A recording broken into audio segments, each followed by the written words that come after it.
Turn around, look at what you see in the face, the mirror of your dream.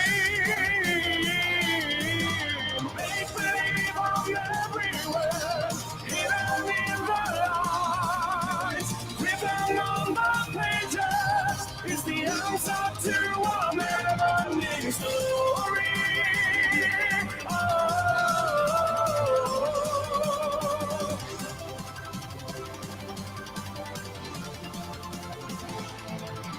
Reach the stars, fly upon the sea. Dream a dream, what you see will be.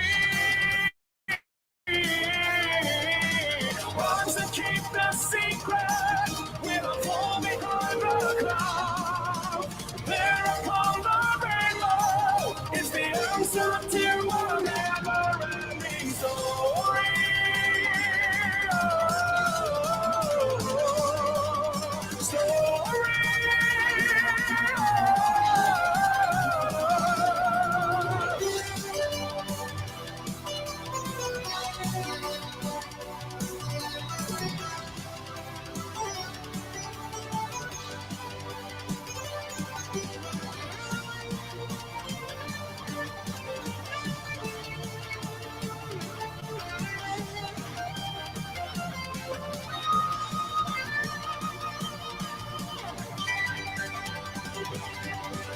Show no fear, for she may fade away. In your hand, the breath of a new day. Ones that keep their secret will fall behind the cloud. There upon the rainbow is the answer to a never-ending story.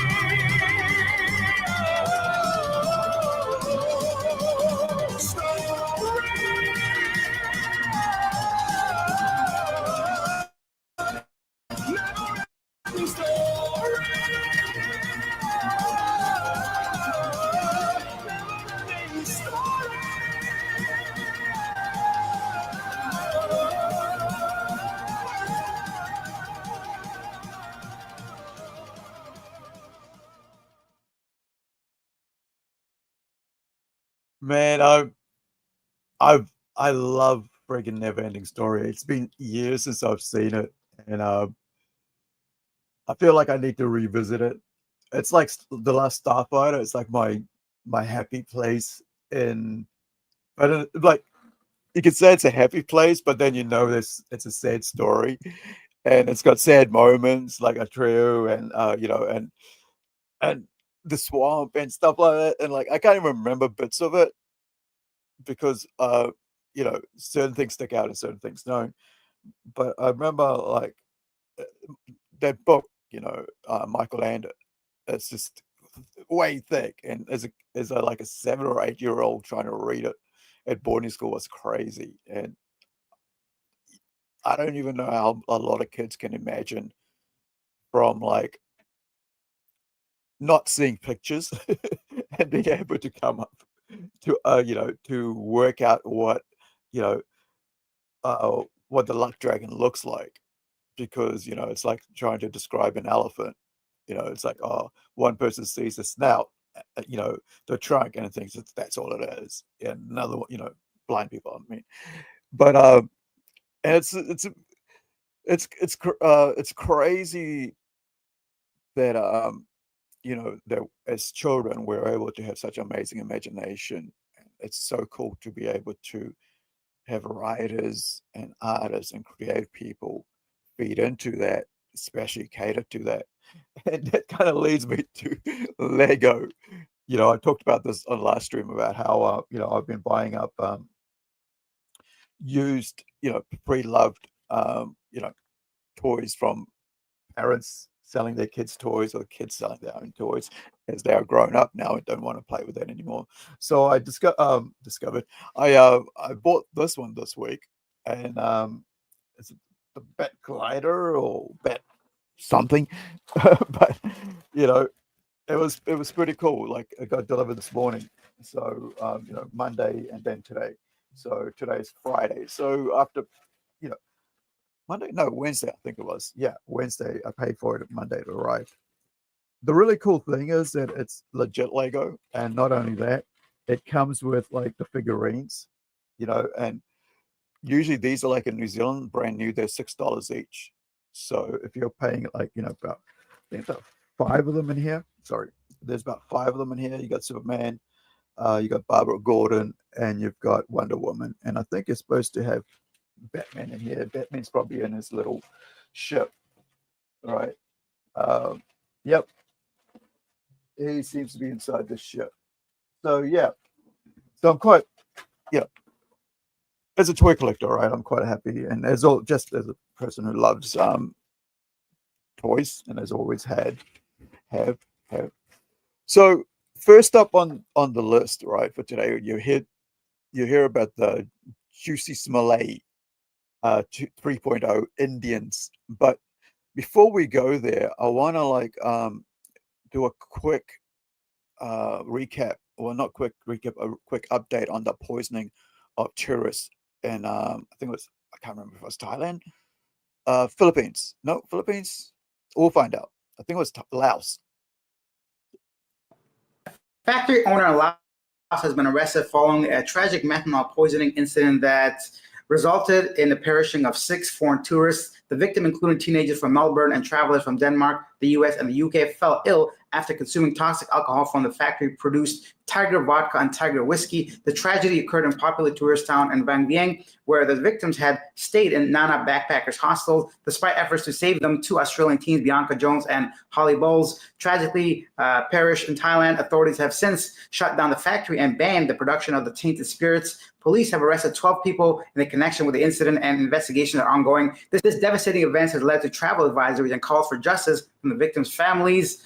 Wow, thank goodness they found some people that are responsible for this stuff. I thought maybe it was just some random people lacing drinks or someone selling it bootleg on the street or something. So I'm very happy. Yeah, so that, like I spoke last time, right? There was like about 9 people or a dozen people who had been poisoned by staying at a backpackers, like international backpackers in Vietnam, right?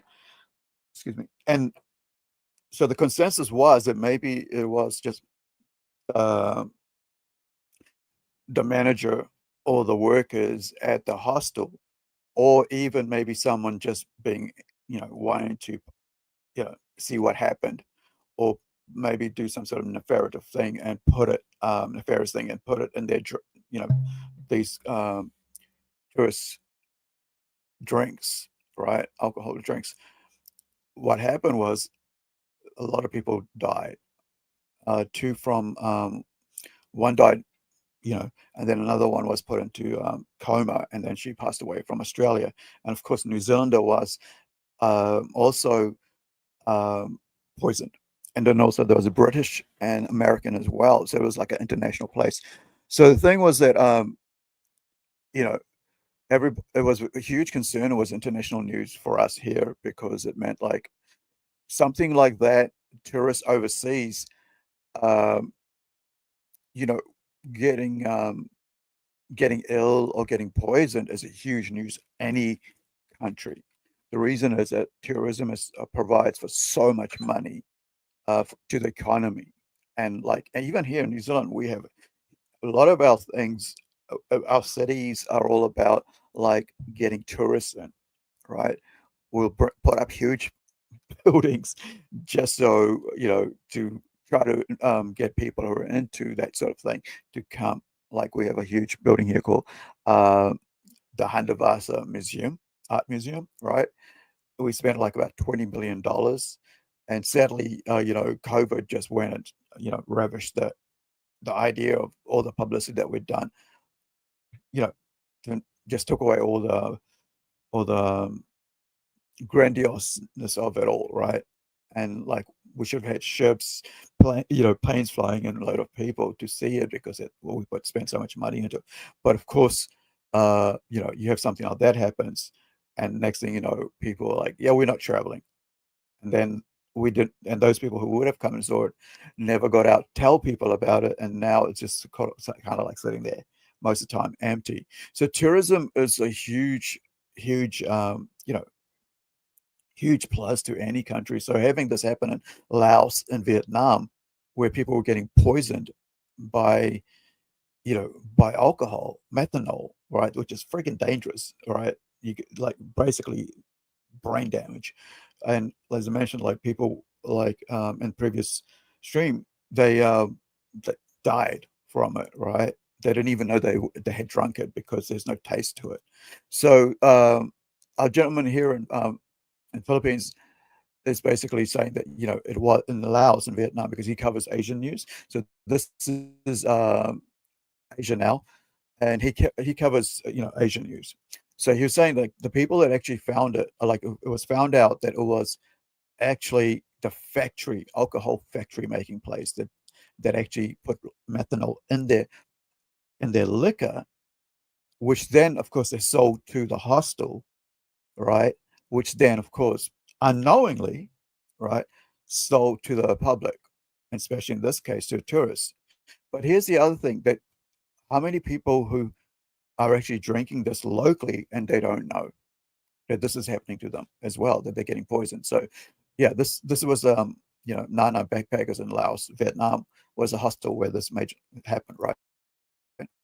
Following a tragic methanol poisoning incident that resulted in the perishing of 6 foreign tourists. The victim, including teenagers from Melbourne and travelers from Denmark, the US, and the UK, fell ill after consuming toxic alcohol from the factory-produced Tiger vodka and Tiger whiskey. The tragedy occurred in popular tourist town in Vang Vieng, where the victims had stayed in Nana Backpackers Hostel. Despite efforts to save them, 2 Australian teens, Bianca Jones and Holly Bowles, tragically perished in Thailand. Authorities have since shut down the factory and banned the production of the tainted spirits. Police have arrested 12 people in connection with the incident, and investigations are ongoing. This devastating event has led to travel advisories and calls for justice from the victims' families. Wow, thank goodness they found some people that are responsible for this stuff. I thought maybe it was just some random people lacing drinks or someone selling it bootleg on the street or something. So I'm very happy they investigated. I really want to see what happened at the end of this. I hope they throw the book at these people because that's a big tragedy, right? Of course, anytime there's lives at risk. The next few stories are from the Philippines. The BI Philippines arrested 2 Korean fugitives in Angela City, Pampanga on November 12th. So you can check out the rest of the news if you're interested in Asian, what's happening around Asia, especially to do with tourism and foreigners in those countries. And a lot of times you find that foreigners are behaving badly overseas, and not just foreigners behaving badly in your country, right? Tourists behaving badly in your country. You find it like, all sorts of foreigners, tend to, whatever country they're from, they feel like, oh, I don't have to live under the rules of my own country here. So whatever I can do, I'm a tourist, I can get away with it. That's why you see like, in Thailand with all the like pedos going over Thailand and trying to hook up with the young girls there. And, it's just sickening. And so because they think we're not going to get in trouble back home because, hey, I'm not at home. And the other thing is that like now I think it's CIA and FBI and Interpol is working with native countries, right? So way back in your own country. So if you do any crime overseas and you think you're going to get away with it, well, hold on.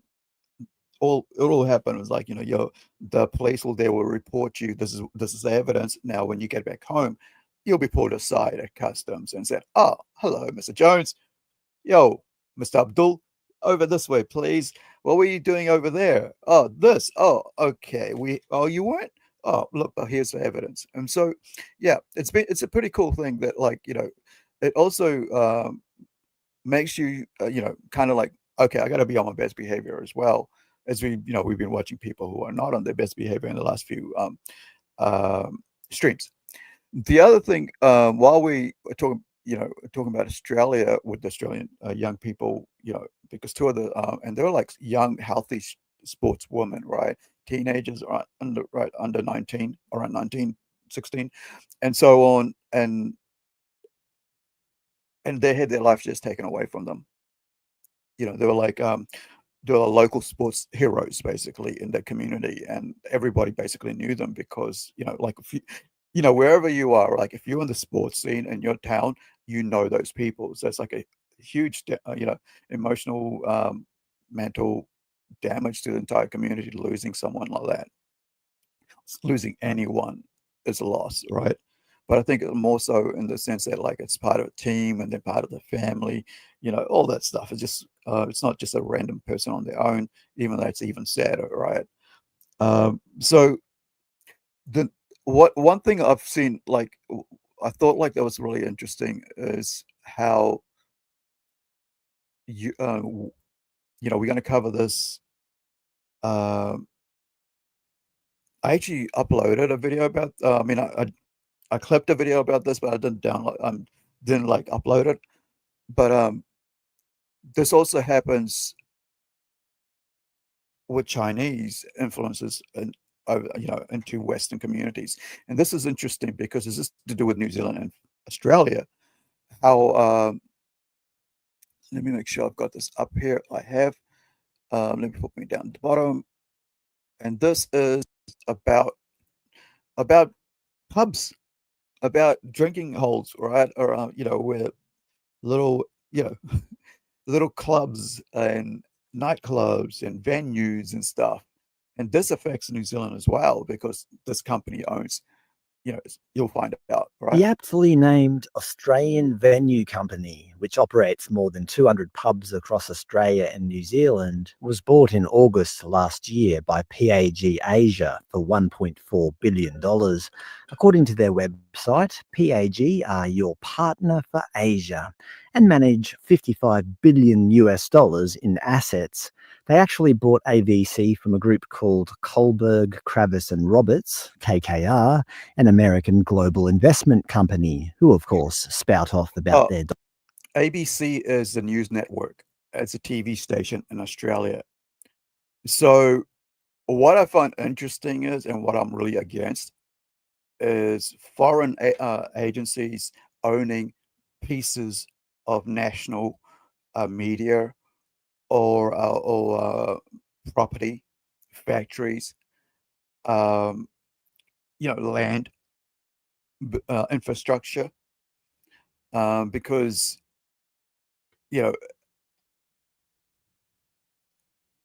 what they then do is, if you default, as has happened with Africa, is that they take over it. Like, there's a port in Africa that they basically is owned by China now because they couldn't pay it back. And of course, no African nation is able to pay back the billions they borrow, right? That's why they've always been propped up by the Western countries, right? Which is basically, hey, we know you can't afford this, so what we'll do is we'll work out some sort of deal with resources. And then the local people go, oh, but you, it's like, yeah, but then pay us the money. All right. And then they can't. And then they'll start, blowing them up and all this complaining. However, when it comes to China, they'll just take it and you can't do jack. So that was quite interesting. There was like a most recent China Observer video about that. That's what's just clicked in my mind. diversity, equity, and inclusion. That's all these companies seem to talk about nowadays. Woke. So yes, as I said earlier, tongue-in-cheek, the aptly named Australian venue company has not been Australia-owned for quite some time. So of course, why would we expect them to care about Australia, apart from taking our money? The company certainly made their opinions of Australia heard in recent days. Australia Day celebrations banned at 200 pubs and bars. Hotel company ends Australia Day celebrations in South Australian pubs. The company reportedly notified venue managers it would no longer be celebrating Australia Day, saying it causes sadness and hurt for many patrons and staff. It's called Australia Day for a reason. It's to celebrate everything about Australia. It's like Waitangi Day for New Zealand, right? It's signing the treaty, and it's a national holiday. It's a week, it's always kind of falls on the Monday or something. Even if it doesn't, we get a one day off, right? The following Monday off. It's the 6th of February, and it's we've tried to turn it more into a celebration than about the rights and treaty and stuff, because every time activists want to use it for staying in the same spot rather than progressing forward. So to have someone like this company basically own a Australian properties, right, venues and stuff, licenses, and then to say, well, we're not going to let you celebrate your own country's national day in your own venues, in your own communities, is a farce, right? This one, I was saying, like, how this sort of thing creeps in is with foreign money, right? Because foreigners, of course, these people, like as we saw, like a lot of friggin' international companies, especially with the beer company, right, and Target and Disney, is like they have the money, so they use that money to influence community and how to invest their ideals into the community, even if that community doesn't want it. And you'll see most of the time the community does not want it, right? And if they do, it's only a friggin' minority, because the world isn't just 5 people, right? A community isn't just 5, 10 people. It's entire, the whole thing. And so whenever people who try to use their influence financially, unless you stand up to them, they'll continue to do it. The backlash was swift, and the very next day, Hospitality Group apologises after reportedly telling pubs not to celebrate Australia Day. Imagine the nerve. Imagine buying a whole bunch of American bars and restaurants and telling the patrons, sorry, new rule, you can't celebrate Independence Day, because a minority of people are against it. The backlash would be equally swift. Abolitionist Frederick Douglass once lamented, "This 4th of July is yours, not mine. You may rejoice, I must mourn." He was pointing out the hypocrisy of a nation founded on freedom being in support of slavery. It's a fair point, I suppose. But that was said in 1852. It's not modern America. The thing about Australia is that people want to come here by the millions. By world standards, Australia is a very peaceful and prosperous country. We have lots And New of Zealand. freedoms, although certain political actors seem to want to curtail those freedoms. But despite this, we're still a free country. My Chinese wife loves her newfound home. She celebrates Australia Day every year because she is grateful for this nation. She celebrates Australia Day because she thinks Australia is worth celebrating. People want to come to Australia. They wouldn't want to come here if it sucked. It's worth celebrating. Of course, a minority of Australians don't like celebrating Australia Day, labelling it Invasion Day or similar. My advice... Isn't it cool? Like, this thing gets into everything, right? Because it's like, it's basically about, like, it's like, let's find anything that is upsetting to the national, to the local people, and let's tag on to that, right? Even Chinese tag on to Palestine, right? It's like, yeah, let's get into the Gaza thing. Like, you're not even, it's got nothing to do with you. You guys are commies. You're closed off to, the foreign world, the outside world. You block your own people from actually seeing what is going on outside your country. And when your people see it, you see what's going on, you quickly hide it, or you remove it from your, from the internet, by using a massive firewall, or you basically arrest them and they disappear, right? But oh no, but you can, but if there's something happening outside in some other people's country, you will do something there, right? It's insidious. As to those people is, okay, don't celebrate it. It's a free country. But the opposite is Stay true home. too. It's not your right to tell us that we can't celebrate it. Nobody is celebrating Australia Day to celebrate colonisation or Australia's dark past. Well, presumably only a very small minority. People are celebrating what Australia is now, being grateful for what we've become. But of course, these big companies completely misread the average Australian, Mm. as Australian Venue Company found out. We don't want to be told what we can and can't celebrate, and how dare they think they can tell us otherwise? Yes, they reversed their ban, but I'd suggest that the damage has already been done. They've made their motive clear. I don't know if this is related to this fiasco, but the Australian are reporting that PAG Asia are already considering selling Australian Venue Co. and getting the hell out of the Australian pub business. So I mean, like I said, if you stand up to them, right, and they'll realize that, hey, we don't want your woke shit, your social justice, whatever, right, and your DEI, right, uh, we're happy the way we are. Yeah, sure, there's not every area of our country is happy or as great, but we are here and we live here, and we'll help to change that, right? Over time, because it's our community, we will change it according to the majority, not to the minority, to the majority, because the majority live here and it affects the majority. The rules affect everybody, so you live by the rules. And the other thing is, like, this is coming up in 26th of January, so next year, right? And this is from, early this year. But the other thing is, not only that, February is coming up for our National Day, right? 6th of February, right? So be mindful, if you're a Kiwi or if you're Australia, this is what's going to be happening, right? Or if people are going to be trying to take away your freedom and your rights as a citizen or a permanent resident from from celebrating the good things about your country that you now live in, New Zealand and Australia, or wherever you are, right? We've watched that happen over with the UK. They've been trying to do that. Of course, in America, you can't, people complaining about having an American flag on your lawn. Try doing that in Fiji. Having like complaining about a Fijian or an Indian having the Fiji flag.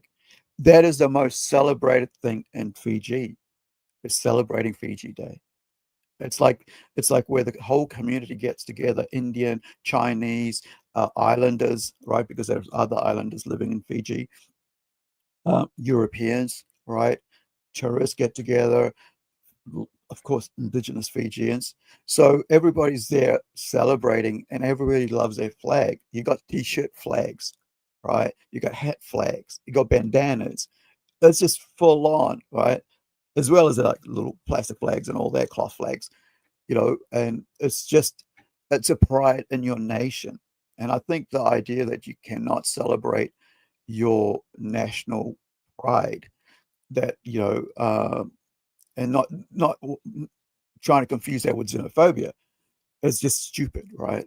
And I think it's quite sad to see people do that, because what it does is, like, it cuts at the very foundation of what makes your country great and what makes you being proud of that. And that's why you see a lot of leftists attacking that, using whatever community, whatever frustrations they have, because a lot of these people aren't really happy, right?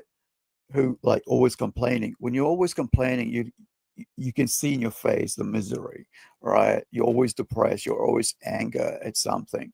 And I've been that way in the past myself. So I know, right, from experience, right, that like I've become miserable because you take on everything. You take on everybody else's problems. When you're like, well, it's easier to take on other people's problem than deal with my problem. All right. So yeah, that's quite sad, and I thought that was interesting to bring up. Now, the latest, so I've been following a gentleman by the name of Tusi TV, Maya Tusi. Uh, he's Iranian, lives in. Welcome everybody. I just noticed there's a lot more people watching. Thank you for dropping by, man. I really appreciate it. Um, and I just wanted to, with Maya, I've been following him because like I said, I like to watch a lot of things around the world now, and this is what this channel is about now. The way we look at everything around the world because the world is constantly changing, and if we're not aware of what's changing, um, it's you don't really know, and so the media can like lie, and you won't understand what's going on. So it's good to look at a lot of different information. Like I didn't even know that about Australia Day and how this is insidious thing from a multi-billion-dollar company trying to influence the Australian pride in their own community, right? Like using the very venues where you go to celebrate with your fellow Australians, and by that I mean not just white people, right? I mean everybody who's there, who's having a drink, right? So Maya was an event just recording. That's all he does. He doesn't like go out there to cause problems, and because it's a business, right? He's not out there to like try to hurt his own business by causing problems. So last this over the weekend, right? I think it was over the weekend. He was at a place, and then like he heard, he got pulled aside by the police saying, "Oh, we know who you are," and all this, and then like they follow him around, and all he's got is like he's got his bodyguard because crazies at protests, right? And so he's just with his camera, just talking, not not talking about whatever, not trying to cause problems. And so what happened was he found out that they basically were investigating him, and then they found out that they said come to the police station on Monday, so he went. And then next thing he finds out that there's a case against him or report, but not really legit, full on. And then the police officer comes in and goes, "Oh yeah, we you know how you came in and gave your information? Well, it's been leaked. One of the policemen leaked it. So now his life is in danger. He's already had to move because people had to try to break into his house. And so now the latest, this is from this morning. I haven't even seen this, right? So let's watch it together for a little bit. And I will put the entire, I'll put the link in the chat so you guys can watch the entire thing later, and then get a better idea of what's going on. But here's this is independent news journalism, right? And then you got police who are basically, this is UK, and where police are working with the protesters, trying to harm a British citizen, right, who is proud of his nation. And this is really what it's about. It's about being proud of the country you live in, all right? And I think it's really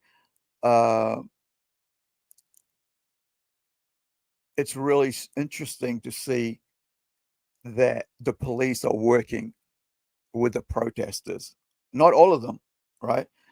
But some of them would go to a position where they will leak your personal information after you've been forced out of your home and you're have to move, and you had to do this in the last couple of months, right? Actually, last couple of weeks. And then now you have to give them, when you actually obey the rules of the state, which is, hey, come in, tell us where you live so we can actually, if we need to chase you up, let you know anything else, we have your address, we have your phone number, we're up to date. And I've had to do that myself. So I understand. right? But then to have someone there and the police force, run by the government, that you are paying as a taxpayer the bills for, then put you on blast and leak it to the internet. And then now you're not only your life is threat, but your family, your extended family, because these people are crazy, right? We've seen swatting, right, from foreigners trying to swat Americans because they don't like their beliefs, or people recently, someone actually, dark web thing, like basically putting, get thousands of calls to police to swat someone because they're getting paid to, because they offered up their services, right? Like a friggin' hitman. And there's nothing good about hitmen. I mean, like, I write stories about that as well, but that doesn't mean that's fantasy, right? So it's not showing like real life, but this is real life, putting somebody's life in danger. So when I was watching this, I think it was yesterday morning or the morning before, I was thinking, well, Elon Musk is like, as someone who's like just saying, listen, we need to stop these people from trying to stop, locals from, abandoning freedom of speech, and censorship being a huge thing. That's why he spent so much money to buy Twitter. And now everybody's returning to Twitter, except for the clowns who are over at Blue Sky, uh, putting out death threats on Blue Sky, right? Because now they can do that, and they don't, they're not going to be judged for their actions, because they're that's what the leftists do, right? They don't get judged, sadly. So this is Meyer, and he's just, like I said, I haven't watched it, but he's basically is going to be teaming up, which is really cool because, like I said, this is a business, right? Meyer's running a business. He's got a group of people that work for him. They have a website and everything, and guys can check it out. It's like 2C Plus, right? 2C TV Plus.tv. The internet, my TC, and of course, this is the latest update on the saga of the Metropolitan Police and their dealings of ours as well. We're going to give you some information, obviously, in terms of the actual investigation and the legal battle. We can't go through the details of that, but there's some update that we can give you, and also some clarification, because there's still so much speculation and fake news on social media, and also certain comments have been made on other YouTube channels, which we shall address. So first things first, if you're not familiar with what's been going on, obviously myself on a personal level and this channel have been under attack for some time now. Over the last couple of years, I've had death threats. I was almost kidnapped outside my previous. That was obviously certain people linked to one of the foreign embassies, as you guys know which country. And then, since then, obviously, the police have not been able to help me out. They don't have the resources. Recently, at one of the Palestinian protests, as you guys know, and the Viking, my security guard, is my witness that they came to me to have a conversation because of some joke about Hezbollah on social media. They arrest me, and then seconds before the live stream started and the phone was ready to go live, a lot of people have been making comments saying my 2C was so naive. He didn't film the police. I didn't have time. It was a very quick conversation, few seconds. Then we walked away. Then we started the live stream. That's why I wasn't able to. Also, it wasn't really a big deal to film it. It wasn't one of those situations, but I couldn't. And then there were a lot of false rumors that I attended a voluntary interview with the police on Monday. No, I didn't actually go to the police station. I never said I went to the police station, because there was nothing against me. When obviously we inquired in terms of what are you going to do about me if you're going to arrest me, they didn't have anything. They said we don't have the paperwork. There was no report or anything like that. But then we discovered there is a report, right, which has been leaked, and one page of it is already online somewhere, and we're trying to obviously sort that out as well. But there is more information that certain people who have had access. So this is what we find out, right? Leftists have no like demarcation line, right? It's like this is how far we go and no further. they really don't care. They want you dead. They really don't care, right? Their ideology is so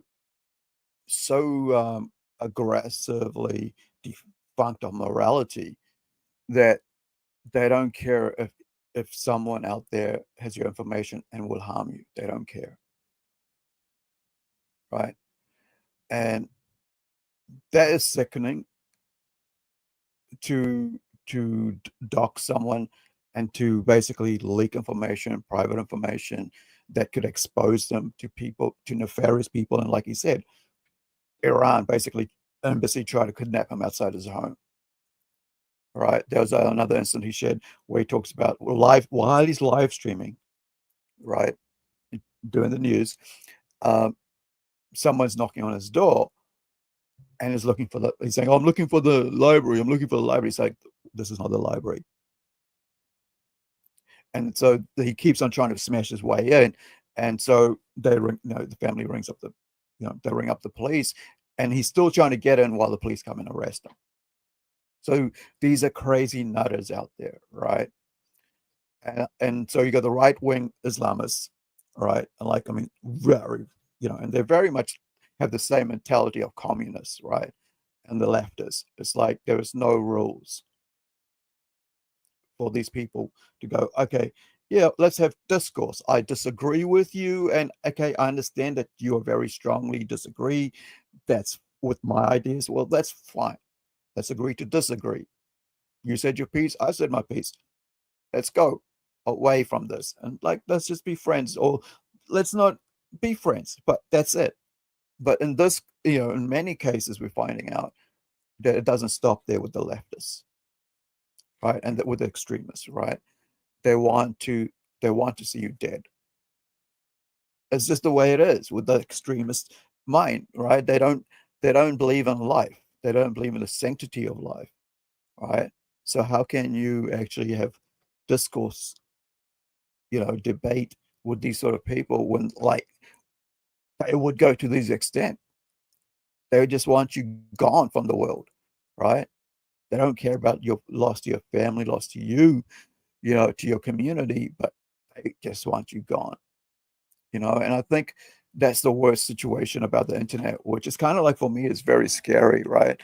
And because whenever you're out here, you don't know who out there in the internet is going to take what you're saying some weird way, and suddenly their brain cracks and they go, oh yeah, well, I just don't want to see him speak anymore. That's that's the smallest thing, right? I don't want to see him speak anymore. That's it. Okay, now we're going to do this.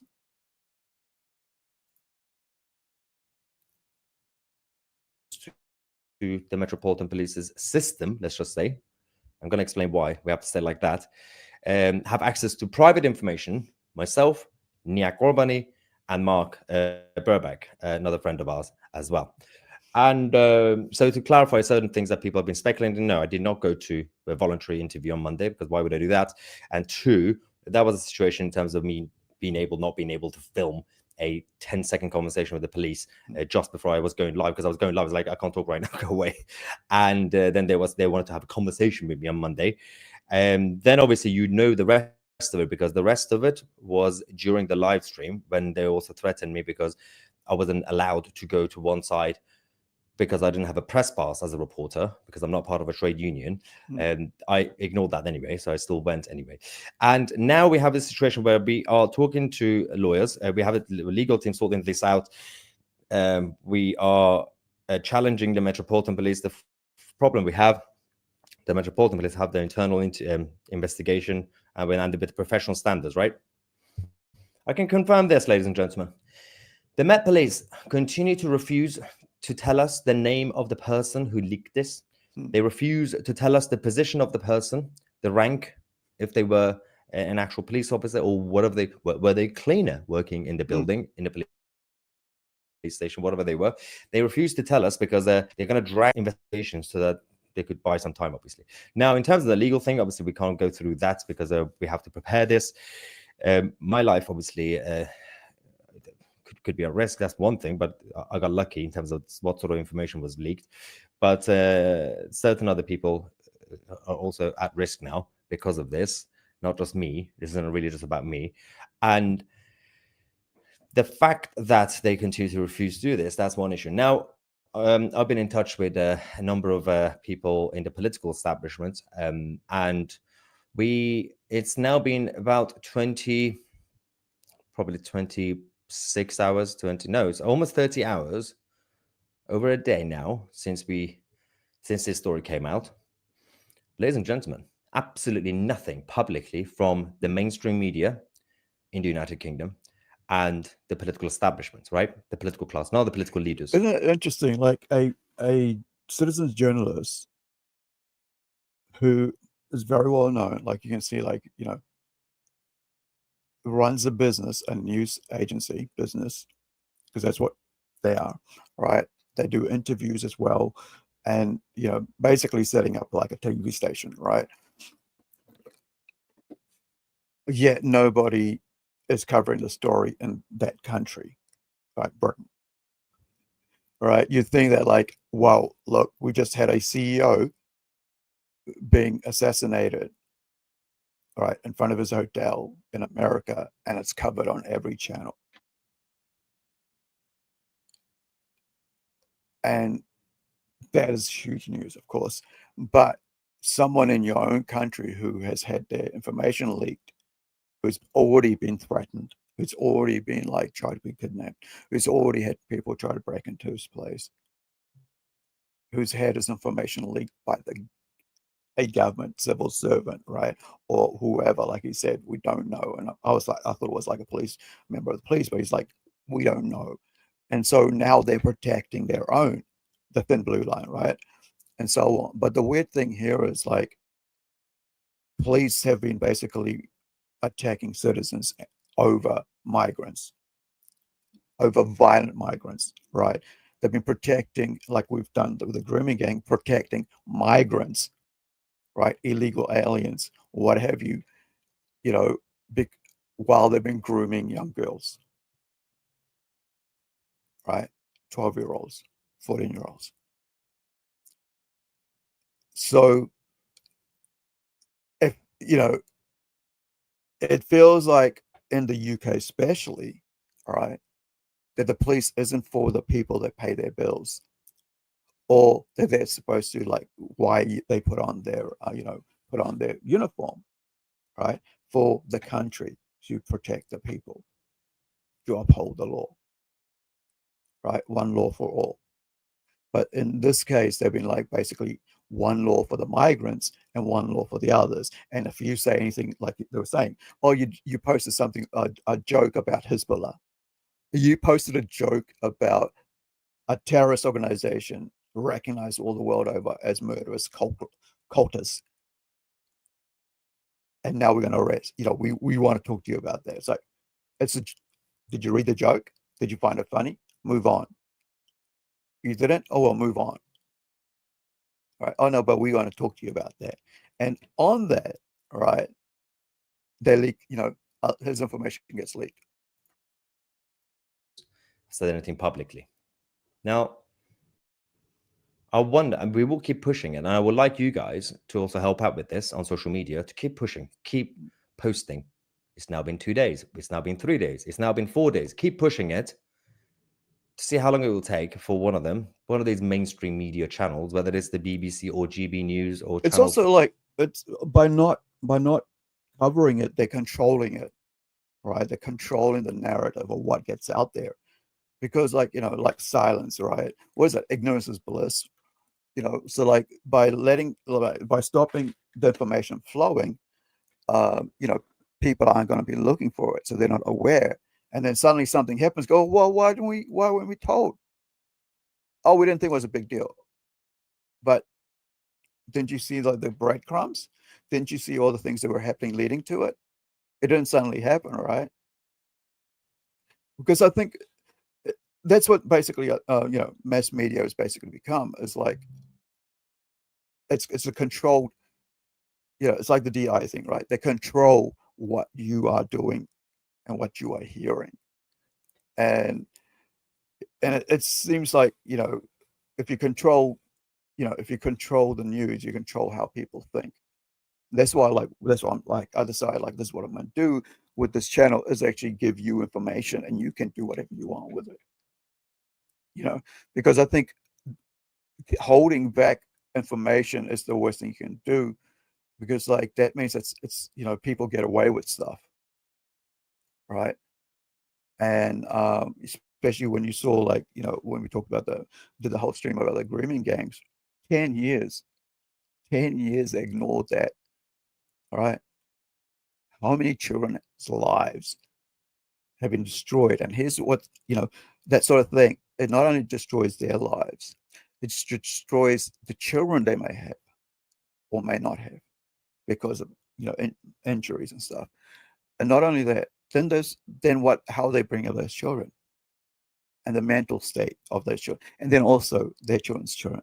It's like a generational abuse when you abuse a child, because there's so much shit that goes on with them mentally, emotionally, physically, that like for them for the rest of their life to deal with. And I think it's and in this case, right, withholding the news of a citizen being threatened, having his life put in danger, that should be national news. Why is this happening? How did it happen? Because if he was a leftist, right, and this happened to him as a leftist, they would be up in arms. They'd be like, it will be on every station, right? This is how biased it's become, right? For whatever they are, let's see how long it will take, and let's see how they will report it when they eventually choose to do it. For much smaller cases, for the mainstream media journalists, when something happens to one of them journalists, they make a big deal, they go around and everything else. They don't care about new media. That's the hope of the day. They are threatened by new media. Small, tiny cases of someone posting some media, they make a big deal. They create a national media coverage about it, but obviously not new media. It doesn't really matter. I had a meeting today, as you guys know, some of you, at the Google headquarters with YouTube. A lot of people were posting, Maya, make sure you don't sell your soul. Oh my God, you've surrendered to YouTube. When you get a large YouTube channel, and for the past few years, we had a large channel, you get allocated an account manager on YouTube. So we actually have a good account manager who helps me out with certain stuff. It's just procedure. We have a contract, obviously, by being on this platform. And this was just the end of the year meeting. Hey, Bucky, how's it going, man? Hope you're having a good day. And also, thank you guys, everybody else who are watching. I appreciate you guys. And if you're watching, Facebook, X, please pop over and give me a like or a subscription, because that helps me out, right? Everybody tells you this all the time, so I tend to not to say it. But yeah, algorithm, whatever, I noticed when I went into on my home, on my homepage on YouTube, right? Just turn on YouTube and put on live, and I didn't even see my stream, right? Even though the fact I'm logged into my own channel, I didn't even see my stream pop up. So please, I would really appreciate it if you guys would give me a sub, like, whatever. That will help the algorithm. You guys live on the internet, so you know everything about this. That's why I tend not to talk about it, right? Because I just think everybody already knows. So why am I repeating stuff? And I don't like to repeat stuff too much. So thank you for hanging out, and I really appreciate you guys coming and checking me out. And thank you, Bucky, for your support as well, man. And to address certain things, for me to complain or to give feedback, but also they gave me lunch. So I was just because they gave me lunch didn't mean I sold my soul to the establishment or anything like that. And the interesting thing about this is that we're working with YouTube on this in terms of also pushing for new media outlets, not just me, but others. I'm doing it on behalf of all the other new media outlets to be protected, to get credibility that they deserve from everybody else in the establishment. We're also now working, obviously, and our legal team was on top of this with Elon Musk's team, because we have to do a couple of things, and it's support because this and other things can and will still be leaked, and much more. Apparently, there's more stuff that certain people have access to from the police, which we can't get into. And luckily, these tech platforms are now going to be, whatever they do with the algorithm to make sure anything that's posted that's like that, it will be brought down by the AI. So that's very good. That's And good YouTube are news. also helping me because we have obviously people and groups who have something against us, channels like mine and others, including and me personally, who want to do us harm. YouTube are now tracking them, whether they are harmful trolls, dangerous people, and they're going to be on top of that. They're going to be working with the police. They are tracking down certain individuals with these fake accounts on YouTube who create threatening videos in the name of exposing certain people. So we are going for them as well, going after them as well. A lot of people, we've been informed these people could be part of the actual deep state, or whatever you want to call it, the layman terms. We know there's pressure coming from everywhere. There's one thing to address, because obviously now that obviously we're going to be cooperating with. When you say deep state, I instantly thought of like Mark Zuckerberg saying how the Biden administration wanted to shut down certain things on Facebook, right? Like you couldn't say COVID. You couldn't say COVID was from China, from Wuhan. I remember like in the middle of like early like March of that year, right? 2019, I remember being on a stream, an American, comic book stream, and even then, like I knew because I'd already been watching and researching into it, because every morning I would get up here in New Zealand for about 3 months and do a live stream on Facebook, because all my friends and family were on Facebook. And I'm talking about my extended community, my artist community. And I was like, my whole thing was, okay, I know that as myself, going from my own experience and being around artists, that isolation, right, is not good for artists' mental health. So with that in mind, I thought I will stream every morning. I'll wake up and I'll live stream on Facebook, and I would talk. And not only just me talking, I'd invited people from my community on. So a lot of times you might not actually have, before I even popped on and decided to do YouTube, but more seriously, the last year or two, I was actually doing live streaming on Facebook, because there was like 400 odd people that were part of my community or more, because over time I was like, yeah, well, I don't know that person. So I'd just remove them, right? But I would interview gallery owners, like the mayor, right? Financial advisors, people who are, managing businesses and managing actual, community events,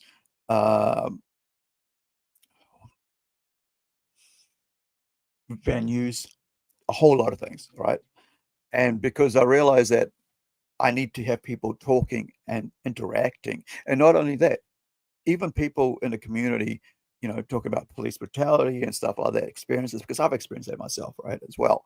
So, like I've said, I've lived. I used to be a terrible kid when I was young, right, and so I've been through a lot of things, and so I have a lot of weird things in my background. So, with that, because of the whole Facebook thing at that time and the control, I happened to be, because I was doing all that, I got invited onto a 6-panel comic book, talking about comic book and art in New Zealand and stuff like that, and artists. And I said, oh yeah, we know here that like COVID's from China, Wuhan. Like matter of factly, because this is when because everything was about controlling, right? And I was just like, didn't see a big deal. And then said, no, you can't say that. I was like, what do you mean can't say that? I know that's what's happening, because I've done the research, and we've done this research. We've been talking about this for a couple of months on Facebook, when I've been live streaming with my friends. Oh no, you can't say it on. I was like, and it's like just controlling the narrative. And then to have Mark Zuckerberg come out and go, yeah, we were told by the government not to do this and not to say this and not to do that and not to do this and not to do that. Same thing with Twitter. which is why Elon Musk said, "Yeah, we're gonna buy this shit." Right? We can't have leftists controlling the narrative in such a way that it is trying to control the world and how people live and how people speak, controlling speech. Now, I am not a full, what would say like um, what is it, like absolutist, right? I'm not a free speech absolutist because I know that sometimes you got to control that speech, like having terrorists get up and say, "I'm going to murder you" and all this, right? And and all freedom of speech. Are we going to show this on the news because of someone being beheaded? Kids are watching. You don't want to see that. And not everybody, even as an adult, has the mental state to see such things. And also, as I learned through my family, that not every child is raised the same way, because some children mature more mentally, right? I'm not talking about bodies, and get that out of your head. Mentally and emotionally, because how they've been brought up and the environment they're brought up, and how like they've been taught by the parents how to handle situations, how to think for themselves, and just learning things, right? And experiences they have. So there is that point to it, but controlling what people say is where it's kind of a bit weird to like. I mean, I self-censor myself all the time because there's things I just don't want to speak about, and I don't think people should know about, right? So why should I say it? And there is that. So, given that, why should we basically have our freedom to say things taken away further by government agencies or people who want to protect their own religious beliefs from scrutiny, right? The fact that, hey, we don't like the fact that your people are saying it's okay to have sex with 9-year-olds, to be married to 9-year-olds. We don't think your religion is correct or right and should be criticized for that. All right. But no, free speech allows them to continue to say that. And that's fine, because then we can say, you're idiots and you're evil people in return. Because that's, if you're allowed to say that, we're allowed to say something back. But they don't want to even they want to be able to say that, but they don't want us to criticize that. So we're basically getting close to 1 hour, and I haven't covered the Indians yet. So let me just finish off quickly with with Maya here. And by the way, if you haven't checked out Maya Tusi, please check it out. Check his channel out. There's some really amazing, amazing discourse and trolls and everything that happens on his, on his live streams, as you can see here, right? There's so many. Will it pop up? Are you going to pop up? Doesn't want to pop up. But both obviously X, Elon Musk, and obviously YouTube and Google on this, not Meta. We don't really care about Meta right now.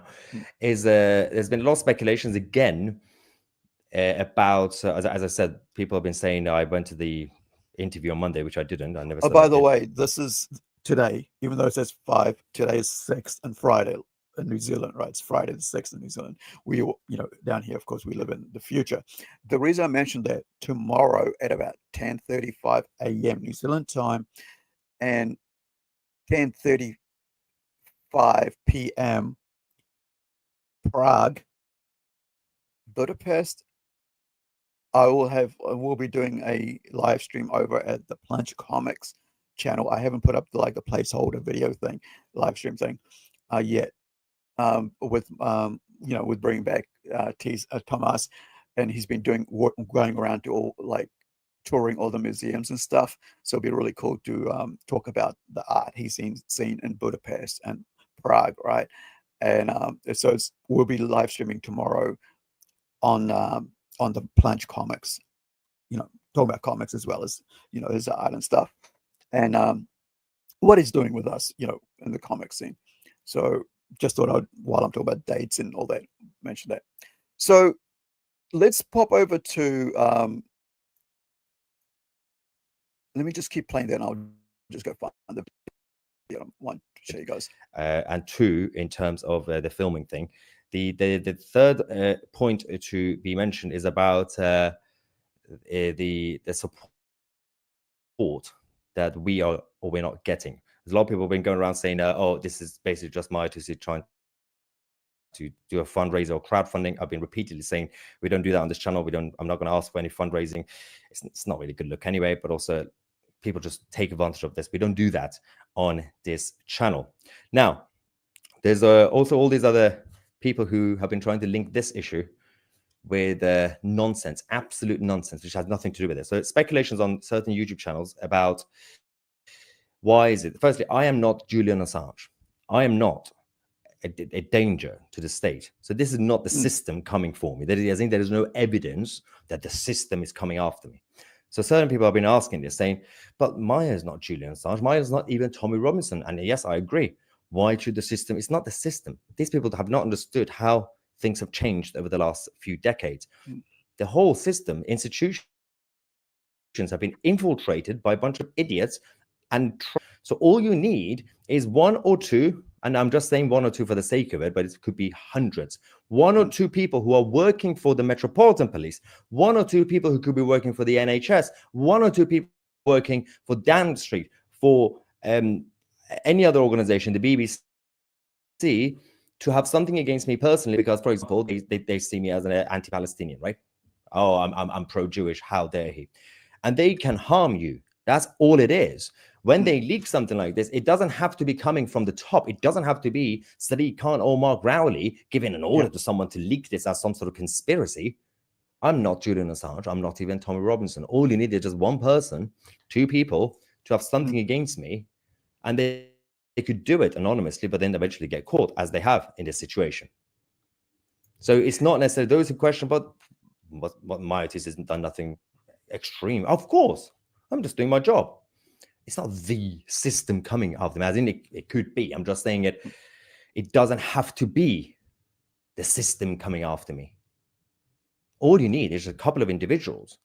And we've seen so many times. In fact, tomorrow, the first live stream on 2CTV will be about this exact issue.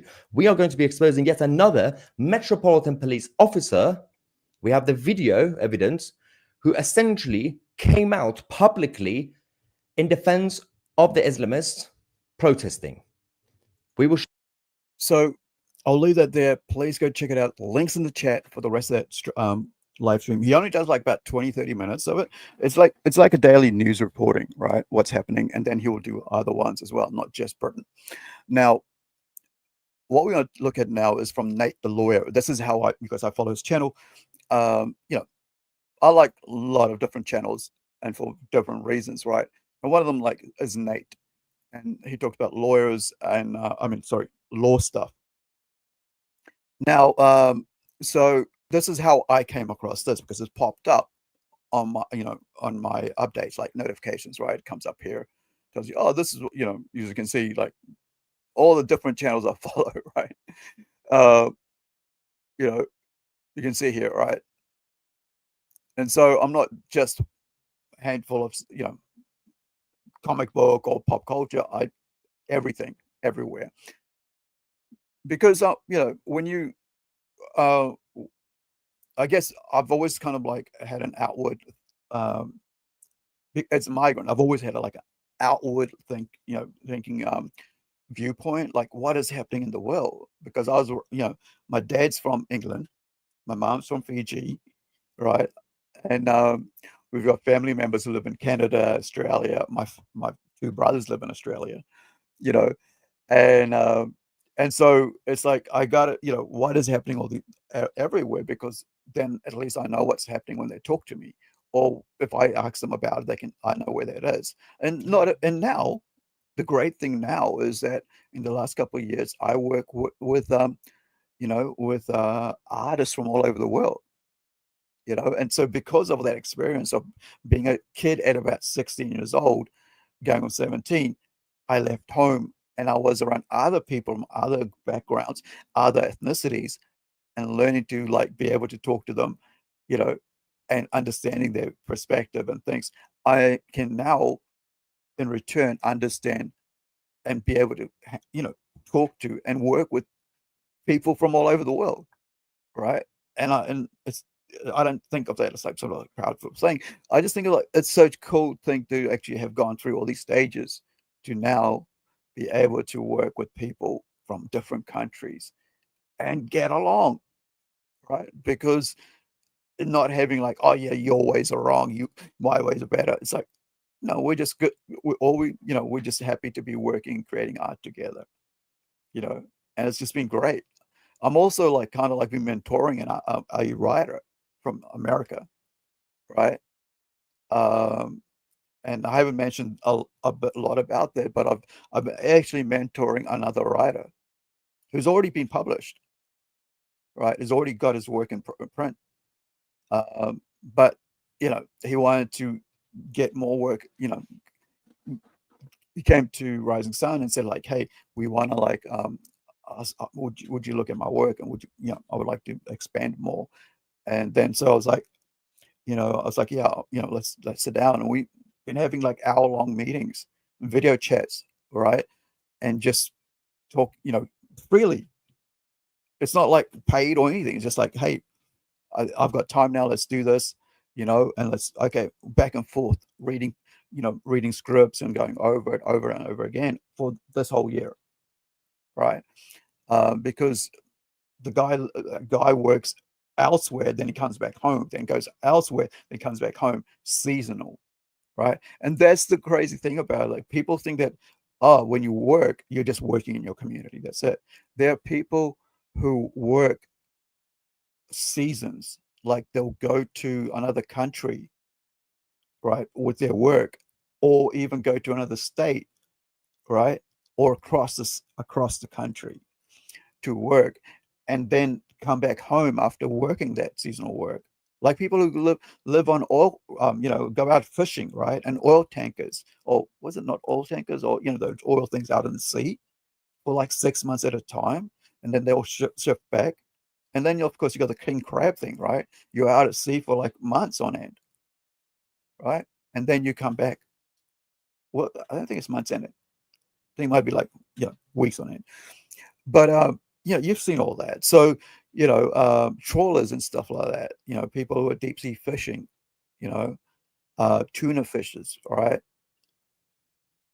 Fishermen, I should say, not fishers. Maybe it's the same word. Similar word, I guess to say. Means the same thing, I guess. So this is interesting, right? And this is what the main topic of today is Nate talk is gonna. I've got a couple of news clips as well to go with this. Excuse me, but excuse me. Apologies for that. I should have just hit the mute button there. So 100, like this was from 3 weeks ago, right? This is when I came across this, and I decided, okay, we need to talk about this. So you've got these two Indians, right? And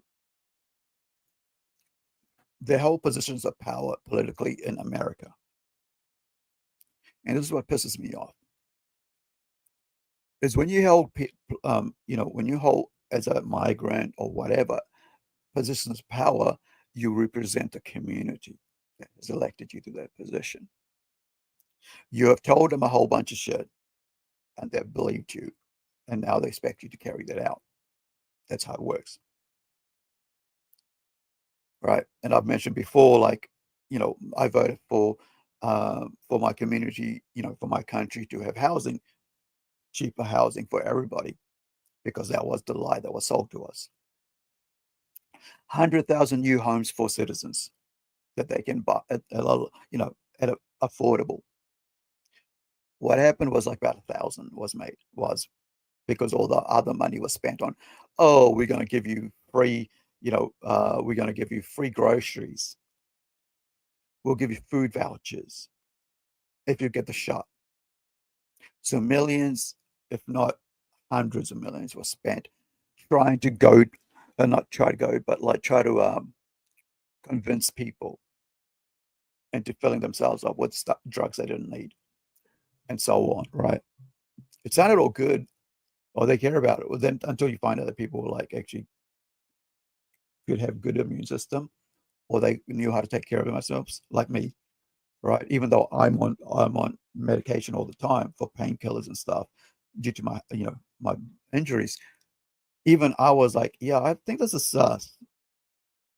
I'm just gonna stick with making sure that I'm eating right, not going out too often. Also, I'm gonna take vitamins, minerals, whatever else I need to get my immune system up. And also, I will have flu pills and all that stuff just to make sure. And the funny thing is that I got sick like about 2 years after COVID was over. and and and a lot of people were getting shots and getting sick right away, right? It may be because like after that time I was like, oh, a bit more lax on my health, because it's over now. All right, so anyway, back to this. So the topic of this is caught red-handed from Nate the lawyer, right? Links in the chat, his channel's in the chat, channel name, sorry, so you can find it. Democrat judge fakes hate crimes against himself, cops say, right? So let's watch this, and then we'll get some news clips as well. But this is, like I said, when you're holding positions of power, you can't do this shit. But people in power want more power. They're never happy with just what they have. All right. It's like, I need more. It's like desperate. I always got to have more money. Got to have more money. The best thing in life you can have happy is like realizing what you have and be grateful for it. I mean, I buy stuff all the time, but I'm always happy with what I have. If I don't have it, I don't need it. Right. Even like when my family, when I tell them, like, I don't care what the cost of anything you buy from me is. Don't even think about spending $100 when that something next to it's then 50 cents, if that's what I like. Right. And so I make that clear to my family members, because I don't want them spending money on me unnecessarily. Right. Because it's like, I know what I want, so I'll just go get it when I have the money when I need it. Right. So, but if you feel like you got to buy me something, and of course Christmas is coming up, please don't spend excess amount just to feel like I'll be happy because you gave me so much money. I'll be happy if you give me what I love and it didn't cost you much. So they all know what I like, right? They know I wear a hat, I wear t-shirts, right? And pop culture items. They know I love comics and I love toys. If it costs 50 cents, I don't really care, right? So yeah, I think, and that's something to think about going into Christmas, guys, right? I've got my little Christmas thing that I can only wear once a year, right? Or over 1 month, one couple of weeks in a year. And so it's something to really think about, going into, and actually I didn't realize, but he's standing in front of a Christmas tree there as well. So this is from last year, I guess, this photo, I should say. But there is something very important to think about when you're giving gifts to kids, is to teach them the value of the money and to teach them about appreciating what they have. If it's your nephews, nieces, grandkids, your own kids, your family members' kids, take a moment to sit down and tell them, because they'll think back on that when they're older, or maybe when they're thinking about spending money. Yeah, it's not about the amount, it's about the value that someone places in it. And I say this because a couple of years back I had to say that with one of my with my three of my niece and nephews, right? Because I realized that money was becoming an issue in that situation, with them in that situation. I said, listen, here's a cup. It's brand new. It's brand new. The retails for $24. But guess what? I paid $5 for it because it came on sale. Does it change the fact this is brand new? Does it change the fact this has a $24 value? on the shelf because now it's on sale for $5. No. The only change is the money. So yeah, that's my Christmas wishes. Right. This is Texas Judge KP George and his Chief of Staff, Terrell Patel. Now, Patel is about to give an interview where he's saying Trump supporters are attacking him because of his race. It doesn't matter what my policies are. They're coming after my race, my religion, my nationality, which is American. But, you know, I've been called Indian, Pakistani, so many different things that are not even accurate. Wait. I get confused for an American. That's a Black American, by the way, all the time. In Fiji, in New Zealand, are people being racist to me? Or is it because I kind of look like that? That's not racism. That's what I see. That's what people see. The dude could pass for a freaking Latino. Right? He could pass for a freaking Indian. He could pass for a Thai Indian or a Filipino or from Indian from Fiji. Or he could probably pass for a light-skinned Aborigine from Australia or a Greek. How do I know that? Because one of our Maori, Cliff Curtis, Maori actors from Once Were Warriors, got to play a Latino because of his skin color. All right. I think it was was it a Four Kings or something like that? It was like yeah. And I think it was also Collateral he was in. Big name.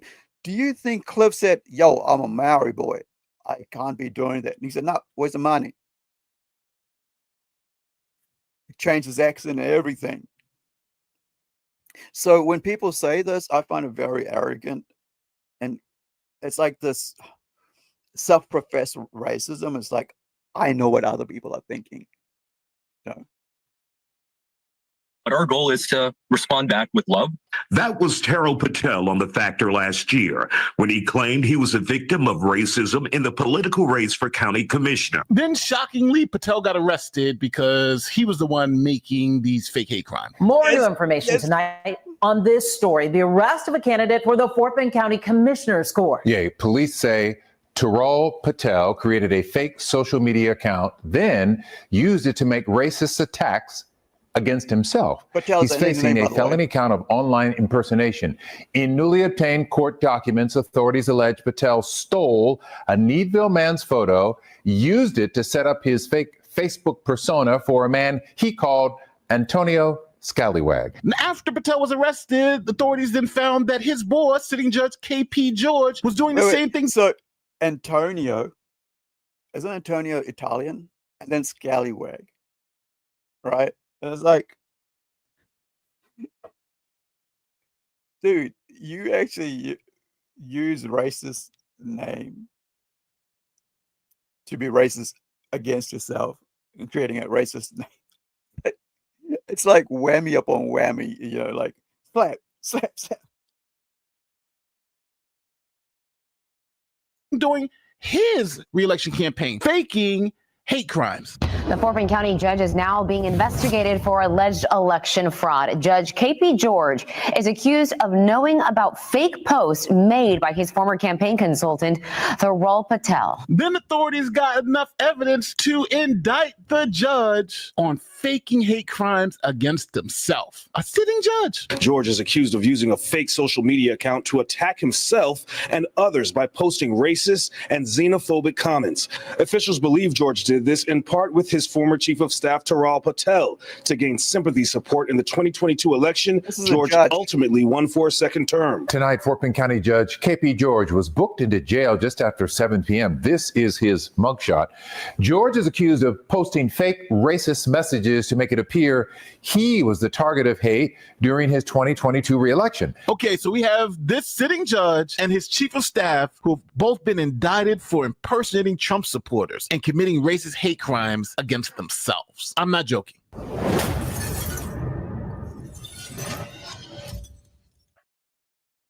So our story takes us back to 2022 when KP George is running for judge of Fort Bend County, Texas. Experience mirrors that of countless others who have found their place and purpose in Fort Bend County. When I became the county judge almost 6 years ago, Fort Bend County was going through a transformation with a population of almost 800,000 people.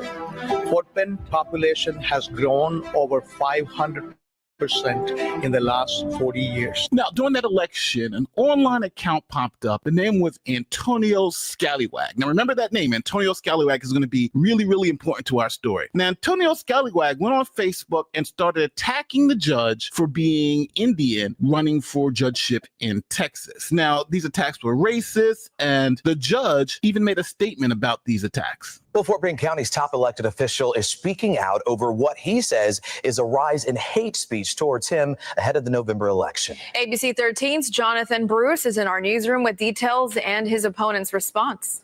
Fort Bend County Judge KP George is an Indian-American immigrant and he was elected by the county in 2019. He says he's gotten forms of hateful rhetoric before, but now he says just over a month from early voting in the November election that the hate speech is, quote, at an all-time high. And get this, he's calling on his opponent to put a stop to it. Now, on Monday, George's office shared a letter with ABC 13 describing a rise in racist and xenophobic messages towards him. Imagine that, like, rather than just running and, being happy with the fact that you're a friggin' migrant, that you've been able to get to the stage of your life where you have such a powerful position paid by the citizens, and then you fake an account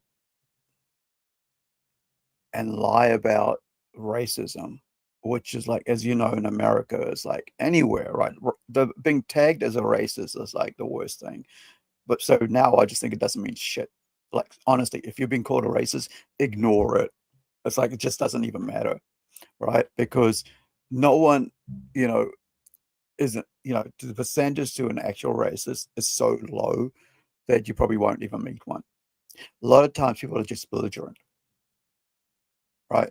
I had a neighbor who was like always going off on me, and we found out he's just belligerent, not racist, just belligerent. That's just the kind of horrible person he was. Had nothing to do with racism, because later he went and like he was boarding at my white friend's place, right? For lack of a better word, right? Caucasian European friend's place, and he was behaving the same way to other males who weren't even Indian, right? Or dark skin, they were European, same way. And the other guy wanted to bash his head in with a bottle. I actually wanted to smash his head in with my cane, right? Because I use a cane to walk around when it's metal, because I had to actually have police come to my place and go, listen, man, this guy is making it hard for me to live in my own space, and I've been living here for a couple of years. And the landlord was basically like, look, man, you really got, like, he's under that friggin' 3-month thing. I really can't force him out unless you get the police involved, where I can now then be, because I'm telling them this is what's happening, to the landlords. Like, yeah, I put the notice in, man, but I can't because this is it's friggin' COVID, and even if you feel like your life's in danger, or this dude's making terrible on you, you can't even enter your own property without him screaming and yelling at you, or when you're in your home, he's screaming and yelling at you. The only way, and I finally had enough, right? After like months of this, I was like, yeah, okay, dude, he's already all drunk up and he's doing this, like, and cops came in, there was 2 of them, one came inside and the other went to talk to him. And I said to him, look, I get head injuries. Like, I talk about how, like, I can't be around a lot of people because of, noise and stuff. And just, my brain, because of the, with the head injuries, your temperament is very like that, right? You can switch if it's, too much pressure. And I've noticed people with head injuries also do that as well. So, it's not just, it's a very common thing because it's just, where you've been hit and stuff like that.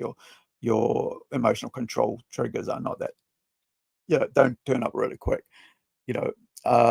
Which when you're watching me, you just think, yeah, no, it's quite well put together. Yeah, but depends on the situation, right? And so I said to him, look, man, I'm getting to a point where I just want to damage this dude, right? And I've had enough. You need to get this out, or I'm gonna end up in jail, because this is it. All right, this is why I've called you, because I can't. This is the last, right? So after that, he calmed down, and then he was out, right? Because that's when then he ended up with my friend's place. I didn't even realize that he had actually went there, and I was like, so yeah, because I posted that I got rid of that, and then my friend comes up and goes on Facebook and goes, oh man, why didn't you tell me? I said, I didn't know. So she had to put up with this trash. But then, the reason I'm telling you that is, like, not everybody's racist. They might come across as racist. They're just belligerent, horrible, ugly people inside, right? Him on social media. He also posted the letter on his Facebook page along with screenshots of some of the comments. Now, we chose not to reshare those hateful messages, but in an interview today, George estimated that over the past few weeks, his office has received more than 100 of what he called, quote, hateful conversations. So I asked the judge what he thinks is the reason for the rise. It is about the election. There is a midterm election coming. I am on the ballot for re-election, and that's where Imagine going on camera to the entire city, state, wherever you live, but also this is global. Anything that's online is now global, right? Even the TV stuff, they're always put online. Like here, I'm watching this now, right? 3 weeks later, after 2 years later, right? So, 2022 is when he did it, right? So the fact that you can be politicians in more place lies, as we know, because that's they'll do anything to get into power, and so you got to make sure do their actions line up with what they're talking about, right? That's why, for me personally, I think Trump's a great person like that. He'll say a whole bunch of shit, but his actions will speak louder than what he's saying, right? So you can say, oh, I'm going to do this, then you go, okay, waiting for it to be done. Oh, he did it.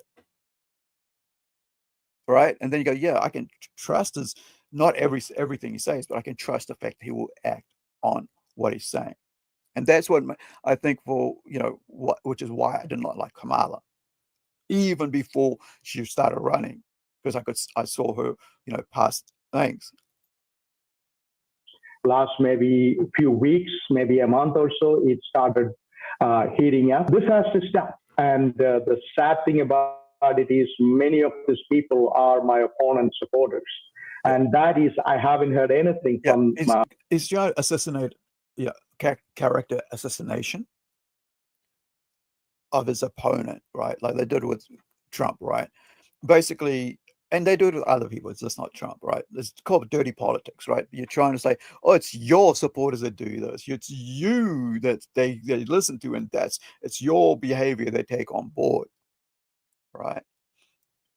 It's like, well, as a politician or in place of leadership, as a public person, even on YouTube, there are so many people that view your content that might not even freaking be nice people, because that's the way life is, right? It's because it's not everybody's going to have their best interest, right? But the fact that you're accusing somebody else of doing it on national TV, lying, because you're doing it to yourself. You're posting these things to yourself. You made up that character, right? This fake racist. My opponent denouncing this action, and that is concerning. Well, we did, in fact, hear from Judge George's opponent, Trevor Nels, just a while ago in a statement to ABC 13. You see it on your screen. He wrote, in part, this is typical from far-left Democrats. They do everything they can to turn elections into an issue of racial division to distract from their failures of leadership. Yeah, it's like the whole thing with Kamala was like, oh, she's Indian. Is she good at a job? What's her track record? No, she's Indian. Oh, and then so she's like, now she's black. Right? It's like you get, I mean, like for me, right? Like having watched this, like paying attention to this sort of stuff for like at least about, let's see, since I don't know, maybe like 30 years of my life. And especially when I went and started studying media, right? When I went to study film school, noticing how people manipulate the news, manipulate visual, videos and editing and documentaries to get you to think what they're thinking. It really made me think, what the hell?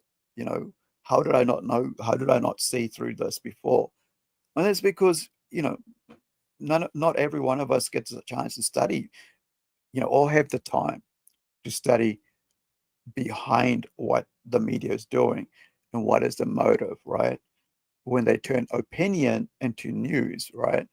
And this guy turning racism that he created to help him win an election, right? And Democrats, right? Now, I asked Judge George why come forward with this now. He said he wants to send a clear message to people who do this and people who might be the subject of it that there's no place for hate in Fort Bend County. Now, Antonio Scallywag was never found, and KP George won that election, even though it was a narrow win. Fort Bend County judge race where incumbent KP George defeated. That's pretty crazy. 4%, right? 4%. So he won over Trevor, right, Niels, with 4% lead. And he used racism to help him do that. And this is just sad, right?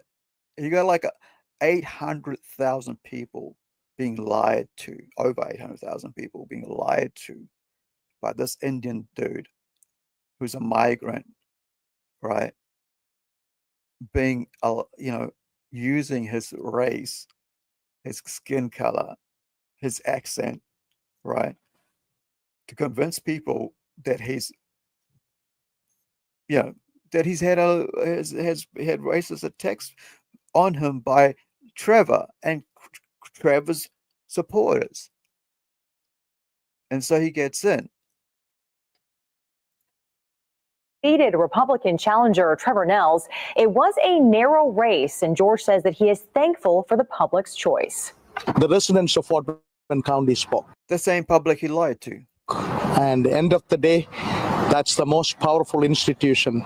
Democracy spoke. So now let's fast forward 2 years later. KP George is the sitting judge, and his chief of staff, Terrell Patel, decide to run for one of the county commissioner seats. And he then launches his campaign with the support of his boss and mentor, KP George. I'm Terrell Patel, and I want to show you my Fort Bend. The neighborhoods, the schools, the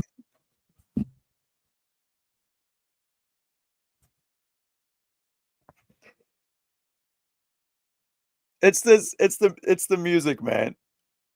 It's the music that got me. It's like how over the top can you get? Right? Remember he said, "Oh, I get mistaken for Pakistani, I get mistaken for Indian." As if like he doesn't look like a Pakistani or Indian. He's like the stereotypical, with the beard and everything. Right? So, but now he's upset about that. Remember earlier in the video, right? But then he adds in the music to play into the stereotype. I just can't, man. people that made me who I am today. My folks came to Fort Bend and show the temple. Show the temple. Right? Here's the thing. Fort Bend is so racist, right? Right? That they allowed a Hindu temple. I'm Terrell Patel, and I want to show you my Fort Bend. Oh, Sheik, whatever. The neighborhoods, the schools, right. The people that made me who I am. Look. Right? That's probably a multi-million-dollar temple, because that's pretty crazy, right? That's a lot, right? But he wants us to believe that the people in his community are racist. I am today. My folks came to Fort Bend in the 80s from India, and I Yeah. Right. So, you know, they came from in the 80s. So, like myself. And if is that Terrell here, right? His granddad's here, his mom's here, his dad's here. So is that his little sister? Right. 80s from India, and I grew up in the small businesses they worked in to pay the bills. They were part of the wave that made Fort Bend the most diverse county in America. Oh, but I thought they were racist. I mean, there's a racist out there, right? Isn't that why you're complaining? To me, we were just Texans. My service at the county, I was named Citizen of the Year and was recruited by the president to work. Look at that. He's got all the stuff. He's got all this accolades. But his arrogance, his ego wasn't happy with just being what his state in life, right? He didn't pay the dues, right? Like his parents, his granddad, they migrated. They understood that it is better for us, like my mom, to go over to a European country and live there for the future of our children than to stay in India, right, where everybody looks like us. We will pull out and uproot ourselves and go out to a Western country full of white people, other nationals, rather than be in the safety of our Indian brethren, where everybody speaks, dresses, and looks like us. They listen to the same music, they watch the same movies, right? They believe in the same gods. Well, give or take, Tamils, Muslims, there's like something like about 800 gods in Hinduism. Is it 800 or 80? Something like that. Anyway, so, however, they thought America was so racist, man, that they had to just go and see it for themselves. And then sadly, they raised a child who was ungrateful for all their sacrifices they made for him. Despite the fact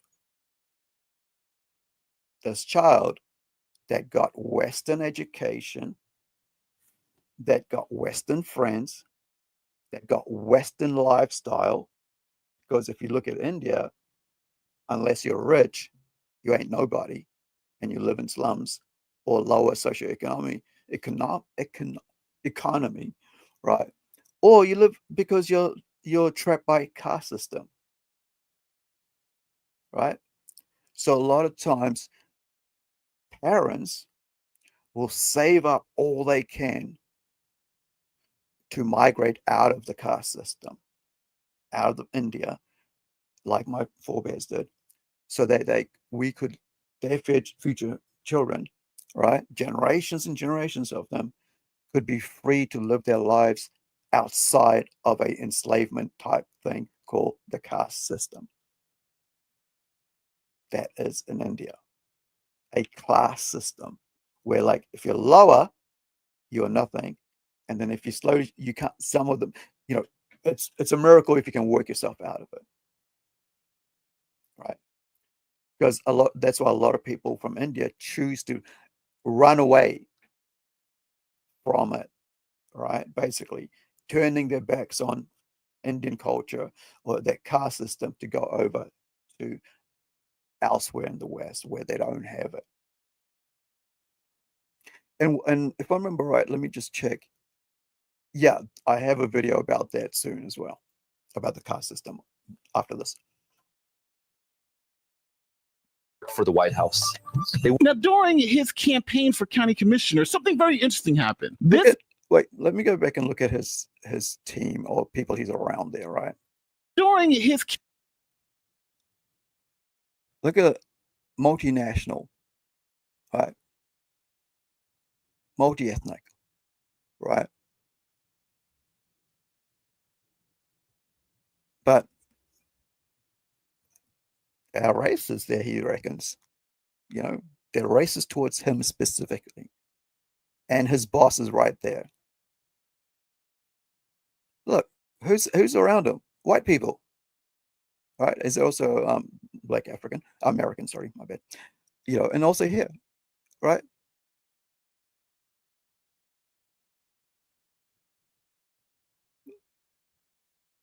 He wants to show you that, you know, he's not a racist himself because, to be honest, by saying what he's saying, by creating a fake racist account, he's basically saying, I'm a racist because I'm creating fake racism. Because why else would you do that? Because it's, you know, like I've said before, most dark skin and white skin, everybody has faced racism of some extent. So people who have faced it in real life, they don't go around faking shit. Right? Everybody faces some sort of racism in their life. It doesn't matter what ethnic group or what color your skin is. It happens to everybody. But him, like, he learned off the best, like his boss, right, on how to fake all this shit. Campaign for county commissioner, something very interesting happened. This guy, Antonio Scallywag, showed up and started making these racist, hate-filled attacks against Patel like he had done 2 years earlier against Patel's boss. Here's Patel calling it out. And thank you for joining us for the second half hour of The Factor Uncensored. A candidate for Fort Bend County Commissioner in Precinct 3 is exposing the racism and xenophobic messages sent to him. Taral Patel. So one of the funniest things is that like Black American news agents will always pick up on anything to do with racism. It's like Palestinians will pick up on anything with protests that protest anything about community. Anything to be proud about, they'll tag on to those things, right? Lefters will tag on to Palestine and to everything. Right now in Australia, Palestinians, liberals, leftists don't want shops playing Christmas songs in Australia, in a predominantly white country, which has always celebrated Christmas. We celebrate Christmas in Fiji. And Hindus are in Fiji. And they love Christmas. Our family loves Christmas in Fiji. Right? They're not even Christians. They love, because it's a celebration time. It's like you slaughter a friggin' goat, like a live goat, and go, we're going to invite them, everybody, family, and that's our Christmas thing. Right? I didn't even know what Christmas was, yet we were celebrating it in Fiji as a kid. And we still do that. And it's like New Year's and Christmas, big, huge thing.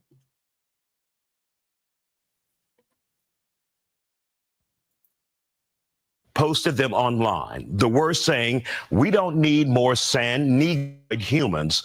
One person said he's another dirty Pakistani, but it goes on, despite Patel being of Indian descent, born in Fort Bend County, the hate still rolled in. So he's actually an American because he's born there, right? He's born in America. But look at what he's writing to himself. Imagine your parents, his parents, basically hearing this and seeing this now being exposed. It's like, what is this? Where do we go wrong? Is this what we taught you to be like, to hate yourself, to write this stuff about yourself, to treat this country that has treated you so well? You even went to the friggin' White House. How many Indians get that chance? All right. How many locals get that chance? How many Americans? How many Native Americans? How much Latinos? Right? Or Latinas get that chance? How many Asians get that chance? Chinese, Korean? Yet you right? We got all that. And you want to throw that back into the faces of the very people that have allowed you to have this life, right? Who have all this education, to have this freedom, to be not trapped in a caste system, right? To be a free person outside of that system, right? Look at this. All this stuff, like attacking Christians as well, right? It's like, just terrible, you know? It's like, yeah. Like, why we don't need more sand negroid subhumans who smell like curry and filth in our country. Imagine like writing that as an Indian to win over constituents, right? Like your community to vote for you and hate themselves and those people in their community for being racist when they're really not, when they didn't even do it, when nobody in their community did this, because the guy's doing it to himself, right?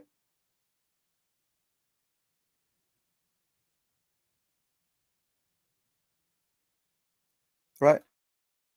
And here, look, and he's saying like he's writing that, oh, I'm with his opponent because you know he serves Jesus, unlike Patel and his followers who worship monkey and elephants. Right now, it becomes about race. Oh, sorry, about religion. Not only is it about race, it's now about religion. Right? He's writing stuff like this. Trust me, Andy Mize is a true Christian. Our first commandment orders us to think false gods. Yeah, putting up not only racist things, but actually, religious things to create division between the Indians, Hindus, and Christians. Hindu being the religion, right? For Indians, you can be an Indian and not be a Hindu. I'm not. I'm an Indian, but not a Hindu. Nor am I religious, right? I'm saying he doesn't know English, others saying he wasn't born in America, calling him a communist and a foreigner who wants to take away their guns and freedom. Is this our America? You damn right it is. Tonight, Patel is speaking out and says these kind of attacks totally cross the line. Glad to have you on the Factor Uncensored. Unfortunately, those circumstances. I don't want to hear from this moron. But I want to show you anymore. Sorry, but do check out the rest of it. The links in the chat. But here's the warrant, right, for his arrest. This is just a short clip. This morning, Fort Bend County Judge KP George is now being implicated in what some are calling a dirty politics scandal. As you may remember, back in June, Thurl Patel, who's running for Precinct 3 Commissioner here in Fort Bend County, was charged for allegedly faking racist social media attacks against himself. Well, the search warrant filed yesterday for Judge KP George's phones and computers shows investigators dug deeper and are now able to link Patel's alleged wrongdoing to Judge George. It all goes back to September of 2022 when Patel was George's chief of staff and campaigning for re-election. Investigators say Patel created fake Facebook accounts and then posted racist comments to garner sympathy for his boss. Some of those comments ended up in a collage on social media. The warrant says investigators found text messages from Patel to George telling him he was posting the image and asking him to approve his response to it. This morning, Fort Bend County Judge KP George is now being implicated in what some are calling a dirty politics scandal. As you may remember, back in June. So he specifically pointed like it was like anti-Republican, anti-Trump, anti-MAGA, right? That's what he was posting towards his, So he was the one who was posting towards his boss, racist things towards his boss, and then he posted it towards himself, right? So it just shows you, like, these people will do anything to be in power. It's like, doesn't matter, what culture they're from. And the worst thing is, like, when you're from and migrant culture, and you do this, that creates a stereotype of distrust, about that community, and especially for people in power from that community. It's like, well, maybe next time we won't vote for somebody from that community, because what if they're lying as well? But the worst thing would be is if real racism things happened and people ignored it because KP and his boss were faking it. Right. And that's the thing about like when making false accusations and stuff like that, which is why I hate it, because it's like, it puts into doubt real cases, real situations. Now, the next thing, like I said, I was going to talk about like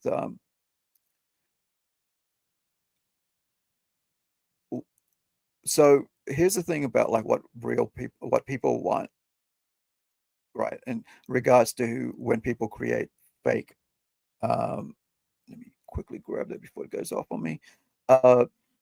When people do fake race things, right? This is from The Hill.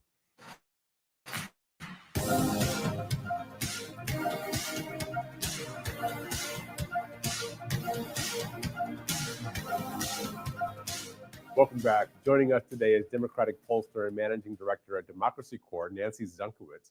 And next to her is political analyst Bill Schneider. America is facing an increasing threat of racist and anti-Semitic hate crimes. According to the Southern Poverty Law Center, FBI statistics show hate crimes have increased 30% from 2015 to 2017. Into this cauldron came Jussie Smollett, an actor on the popular TV show Empire, who was charged with a felony for allegedly filing a false police report when he claimed he was the victim of a brutal hate crime in late January. After a slew of confusing reports and contradictions, Smollett, who is Black and openly gay, still maintains he was the victim of the hate crime despite being charged himself.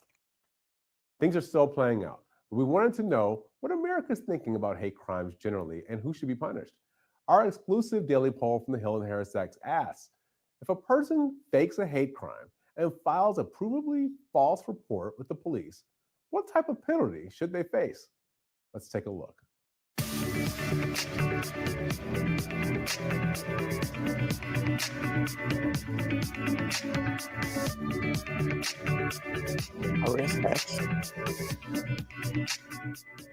And we found that almost 6 in 10, 59% of Americans believe a person should face jail time when proven 100% to falsely report a hate crime to the police. 31% believe that person should pay a fine. 2% say there should be no penalty at all, and 9% are unsure. Majorities of all parties think someone should face prison time if they falsely reported a hate crime, although Republicans were much more likely to agree by 14 points or more. Another interesting point, it seems that the older you are, the more likely you are to support jail time for people who make false hate crime reports. 50% of voters between 18 and 34 were in favor of jail time, and it gradually goes up to 66% among people older than 65. Nancy, hate crimes are real. Right, that's enough of that. So as you can see, right, people want those who are, who are committing false hate crimes, faking it, to go to jail, right, to be punished. Because to be honest, it's not a good thing to accuse falsely of people because real victims suffer, or their cases are seen as fake as well. Pete, that is a media mob that's closing in on actor Jussie Smollett. He's out of jail tonight on $100,000 bond. He's accused of staging an attack to promote his own career. But tonight, real victims of hate crime say Smollett's actions only deepen their pain. Here's WFAA's Matt Howerton. I had been hit from behind at the back of my skull. In October of 2015, I was stabbed with something on the left side of my neck. Michael Dominguez became a victim of hate. After walking home from a bar in Oak Lawn, he woke up in a hospital with a fractured eye socket and multiple stab wounds. Doctors around me pulling at me and telling me not to move and telling me to be calm. Dominguez's attacker has never been caught, but police think he was likely targeted because he is gay. So you can only imagine how he's digesting the arrest of actor Jussie Smollett. I've teetered back and forth between frustration, anger, disbelief. Today, Smollett posted bail in Chicago. He's now accused of filing a false police report. Weeks ago, the Empire star told police he was beaten by two men, called racial and homophobic slurs, and then had a noose placed around his neck. This week, investigators say Smollett staged the attack to promote his career. Why would anyone, especially an African-American man, use the symbolism of a noose to make false accusations? Smollett is maintaining his innocence at this point. But Dominguez has a major concern. He worries that the actor's arrest may discredit future victims of hate. I'm less concerned with Jesse as an individual than I am with other Jessies that are to come forth. Young gay men who are targeted, who are attacked, who are going to see this and say, well, there's no possible way that they're going to believe me now. It's why Dominguez struggles to watch this. It's not a step forward, but many back. In Dallas. Like I said, like when you start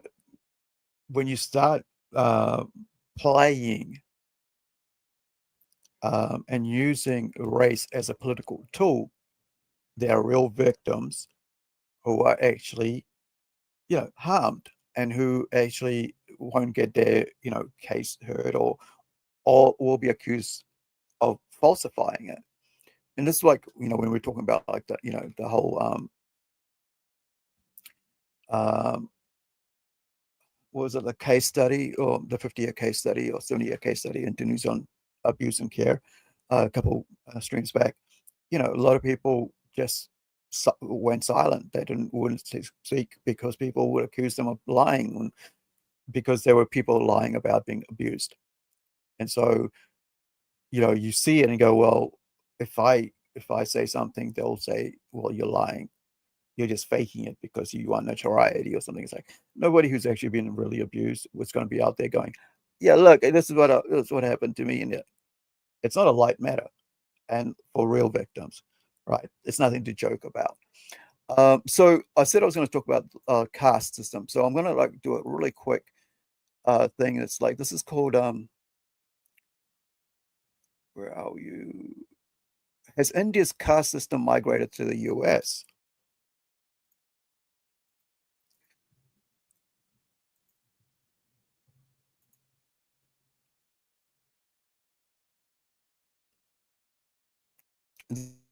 This is from the BBC. Caste discrimination So this is from the BBC. So take it with a grain of salt, because BBC is so biased and so opinion orientated rather than news, right? So please take it with a grain of salt. But it's just, let's see what they have to say. Maybe we'll get something about like what the caste system is for people who haven't, aren't aware of that. Thank you. It's been banned in India since 1948, but it persists and it travels. Seattle has just become the first city in America to ban discrimination on the basis of caste. The city has a large South Asian population, many of them working in the tech sector.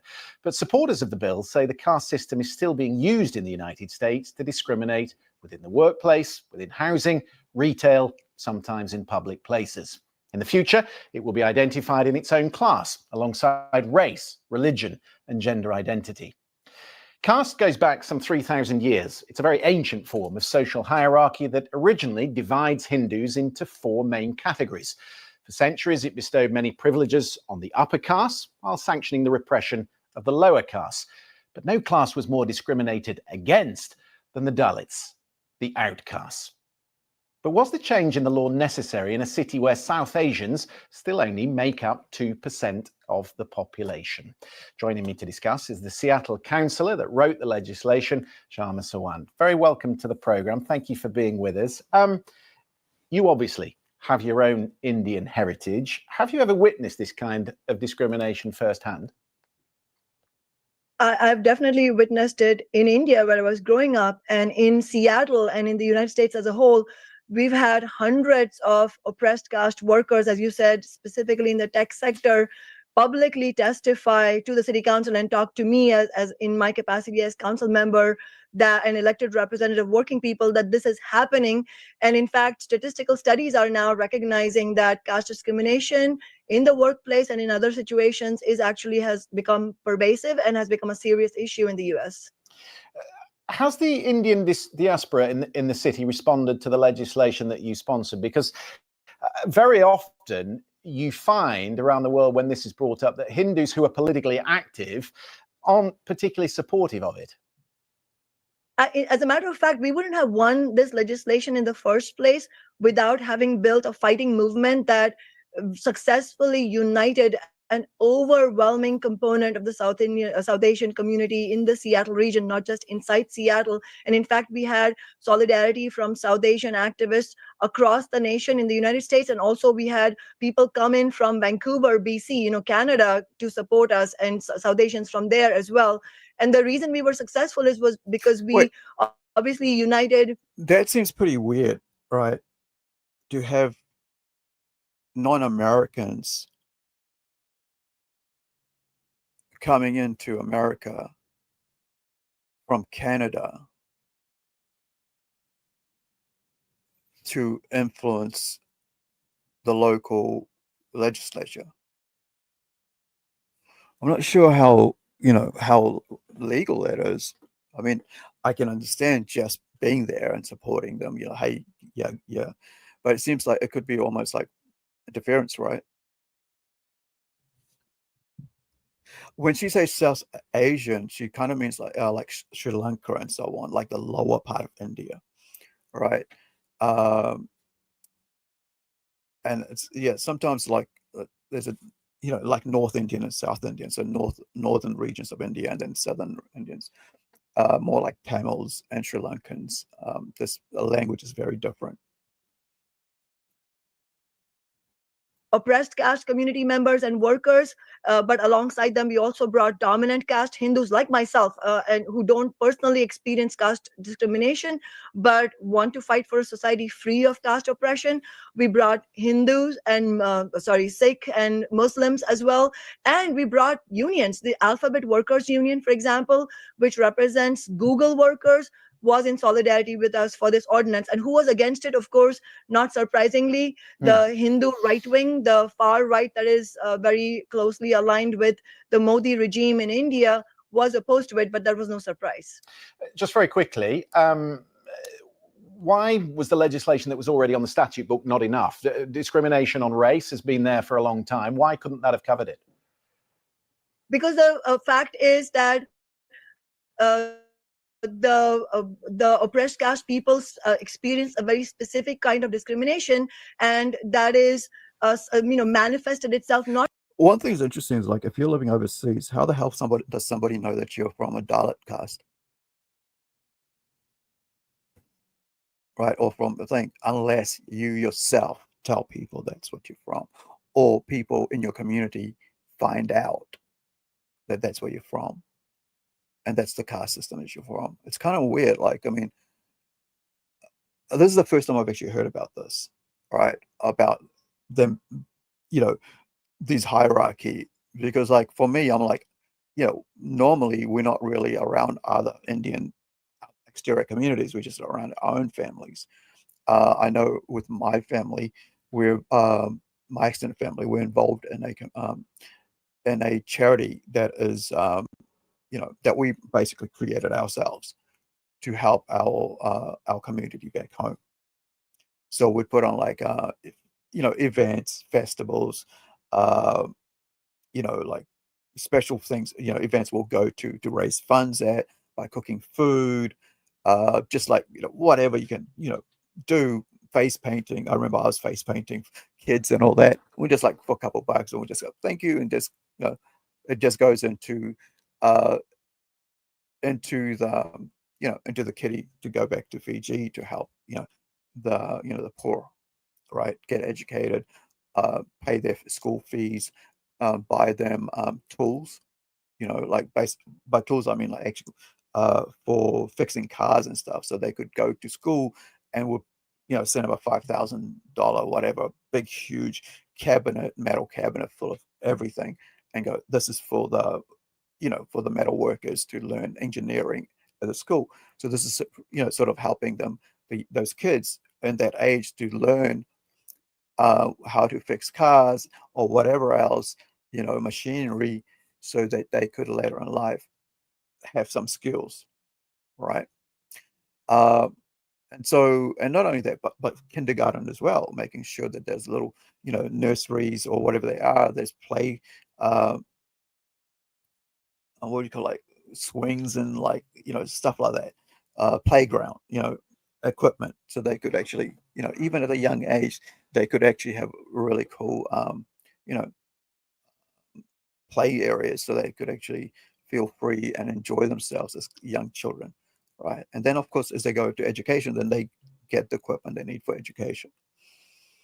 But really, I just don't understand, like, because I mean, we've been like 6 generations or something like that in Fiji, so nobody there is going to go, oh, they're from that, and we know who those people are from there, because that is just the way they behave, right? Like she says, she's from the Brahmin caste, right? The higher, right? They basically carry themselves a different way with arrogance, right? And we know that to stay away from arrogant people, because who wants to be around arrogant, egotistical people? So, but the other thing was being part of the diaspora, right? Being outside of India in Fiji, you just had to get along. You couldn't be an uppity, higher caste person, because nobody would talk to you. You'd be like in your own way. You'd be cast out, because like, well, yeah, well, you want to behave like that, you want to behave like a dick, go away. We won't share our food with you. And sure, you don't want to be hanging out with it, we don't mind. We've got enough of our own here to hang out with. Yeah, so I really don't understand, like, they could feel so arrogant as to bring the caste system into the West this way. It's kind of sickening, to be honest, and sad.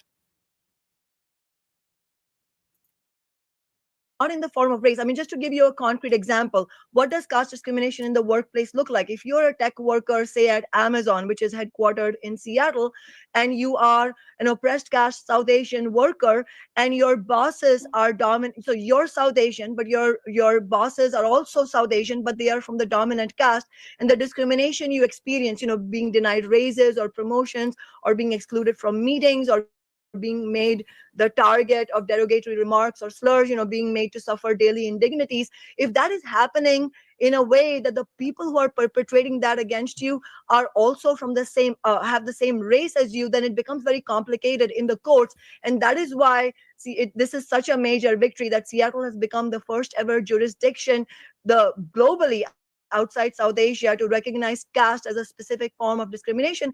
And in fact, I think, since we won this, we've been actually reached out to by people in the United Kingdom, people in England and Wales, who have been fighting for the same kind of recognition that we have won here, but hasn't happened in the United States. So, for example, activists like Santosh Das, who is the spokesperson of Anti-Caste Discrimination Alliance in the UK, has reached out to us. Okay, well, we'll perhaps revisit that. Sharma Swan, thank you very much indeed. Joining us to discuss in broader terms is it. So I'll put that link in the chat, but as well, and you guys can check that out later. But it is kind of like, it feels really strange that this is why I don't like migrants not assimilating into the new country that they willingly have chosen to come to. Nobody from New Zealand forces anybody in Fiji to come to New Zealand, nor Australia, nor UK, nor America, nor any Western country. All right. The last time I think it happened was during World War II, when children were basically, because of the Blitz, they were taken and like sent out into if you know about World War II and the Blitz, with Germans basically blowing up the cities in UK. So the kids were sent away. All right, they were sent away from their families, so that while dad was basically going to war, mum was in the factories helping with the war effort. Kids, so that they would not die or be blown up, were sent away to relatives or strangers and outside in rural areas from the city. And some of them were actually sent over to Australia if they did not have family, right? And if their family passed away. or, you know, even into New Zealand. So with that, that meant they had a free, I mean, sadly, you know, with all that background emotion damage, not everybody was treated well, right? These kids, they were strangers, they were adopted, you know, orphans. And so, like in any other society, it was the same deal with, you know, orphan children and stuff like that, and foster kids.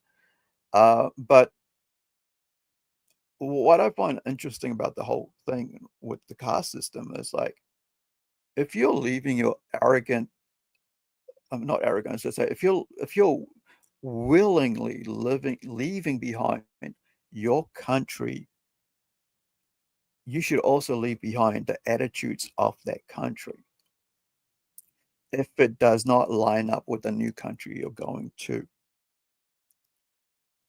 The reason for that is because then you'll have a culture clash, right? You know, like here, you know, they're like bringing that caste system into America, into UK, where there is no caste system, caste system, right? CASTE, right?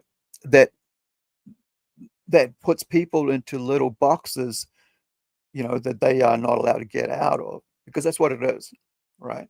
That no matter how hard you try, excuse me, to further your life, you know, work, your state in life, you know, they're holding you back.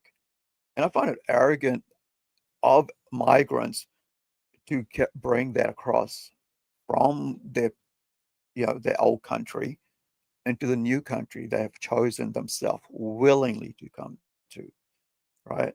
The word is willing, right? Because that's something they don't want to get into their heads. Nobody brought you here in this modern age. Nobody put a noose around your neck and brought you over. Nobody put a chain around your hands, around your feet, and brought you over, right? So you can't say, well, now that I'm here, I am going to enforce the old ways of that country in your country now. We're going to ignore the laws, the work ethics, the work laws, right? The civil laws of this country that I've willingly come to. And I will try to treat this country like the old country. And if you're of Indian descent, and if you're of this caste, then I'm going to treat you lower than me. And I think that's despicable, you know, how they do that. And it's sheer arrogance, right? Because like, well, I'm better than you, and you're a lower caste. Therefore, you're beneath me, right? And it's just despicable. I think it's just nothing, you know, it's really gross to actually have that sort of attitude. And the other thing about that's in Seattle, Washington. And Seattle, Washington is one of the most leftist, crazy nuthole places in the world, in America especially, I should say, not in the world. Because, you know, they openly chase down people in the streets who are not leftists and beat them up and attack them. So it's kind of strange that there, right, in that friggin' place, they would have the caste system, right? It's, you know, it's yeah, it's funny. I was just sort of like, when I was thinking about what she said, oh, it's from Seattle. I was like, yeah, that's Portland, right? That's close to the border with Canada, and you know. But the other thing is like, you know, we are in a global world, you know, and we have to uphold our Western freedoms and circular laws, right? And be proud of our freedoms that we have in the West. It's you know, that you could just walk down the street and buy what you want, live how you want, you know, as long as you're not breaking the law, and you know, talk to who you want. Doesn't matter. Nobody goes there, oh, I'm from this caste, right? Or I'm from this state, or I'm this class. It's just everything's equal in the West, right? Sure, more people. The only thing that's not equal is like more people. Some people have more money than you, right? And money should be the common denominator. you know, because that, you know, you can see how like the celebrities behave when they are so rich. They have their own class system where they talk down to everybody else, right? It's like, oh, you want to vote for someone so just so you can get lower, cheaper gas and cheaper food and cheaper rent? Ha ha. Why would you vote that way? You know, we can see that all through like the whole, you know, the run up with Kamala in the last, what it was like 3 months of it. It was like, they were all like, why, I mean, what about all this other stuff? Because nobody gives a shit about all the other stuff. They care about food in their stomach, shelter over their heads, money in their pockets, and travel, being able to travel cheaply, because that means that's freedom. Like I can, if I have food in my stomach, if I have shelter, if I can travel freely, that's the greatest freedom in the world. I can move around, freedom of movement, freedom of speech, right? It's, you know, it's the greatest thing in the world. So we're up to 2 hours and 20 minutes. So thank you for joining me today. I have a whole lot of more videos ready lined up, but you know, we get to where we get to, and we've got some more. I'll try to put them in the next streams, and we'll talk about them a bit more. So thank you for hanging out with me today. Tomorrow, of course, I have an early morning live stream for New Zealand, which is around about 10:35 New Zealand. It's 10:35 p.m. evening in Prague, and I've got one of my artists will be over at Plunge Comics page. Let me just grab that page so you guys can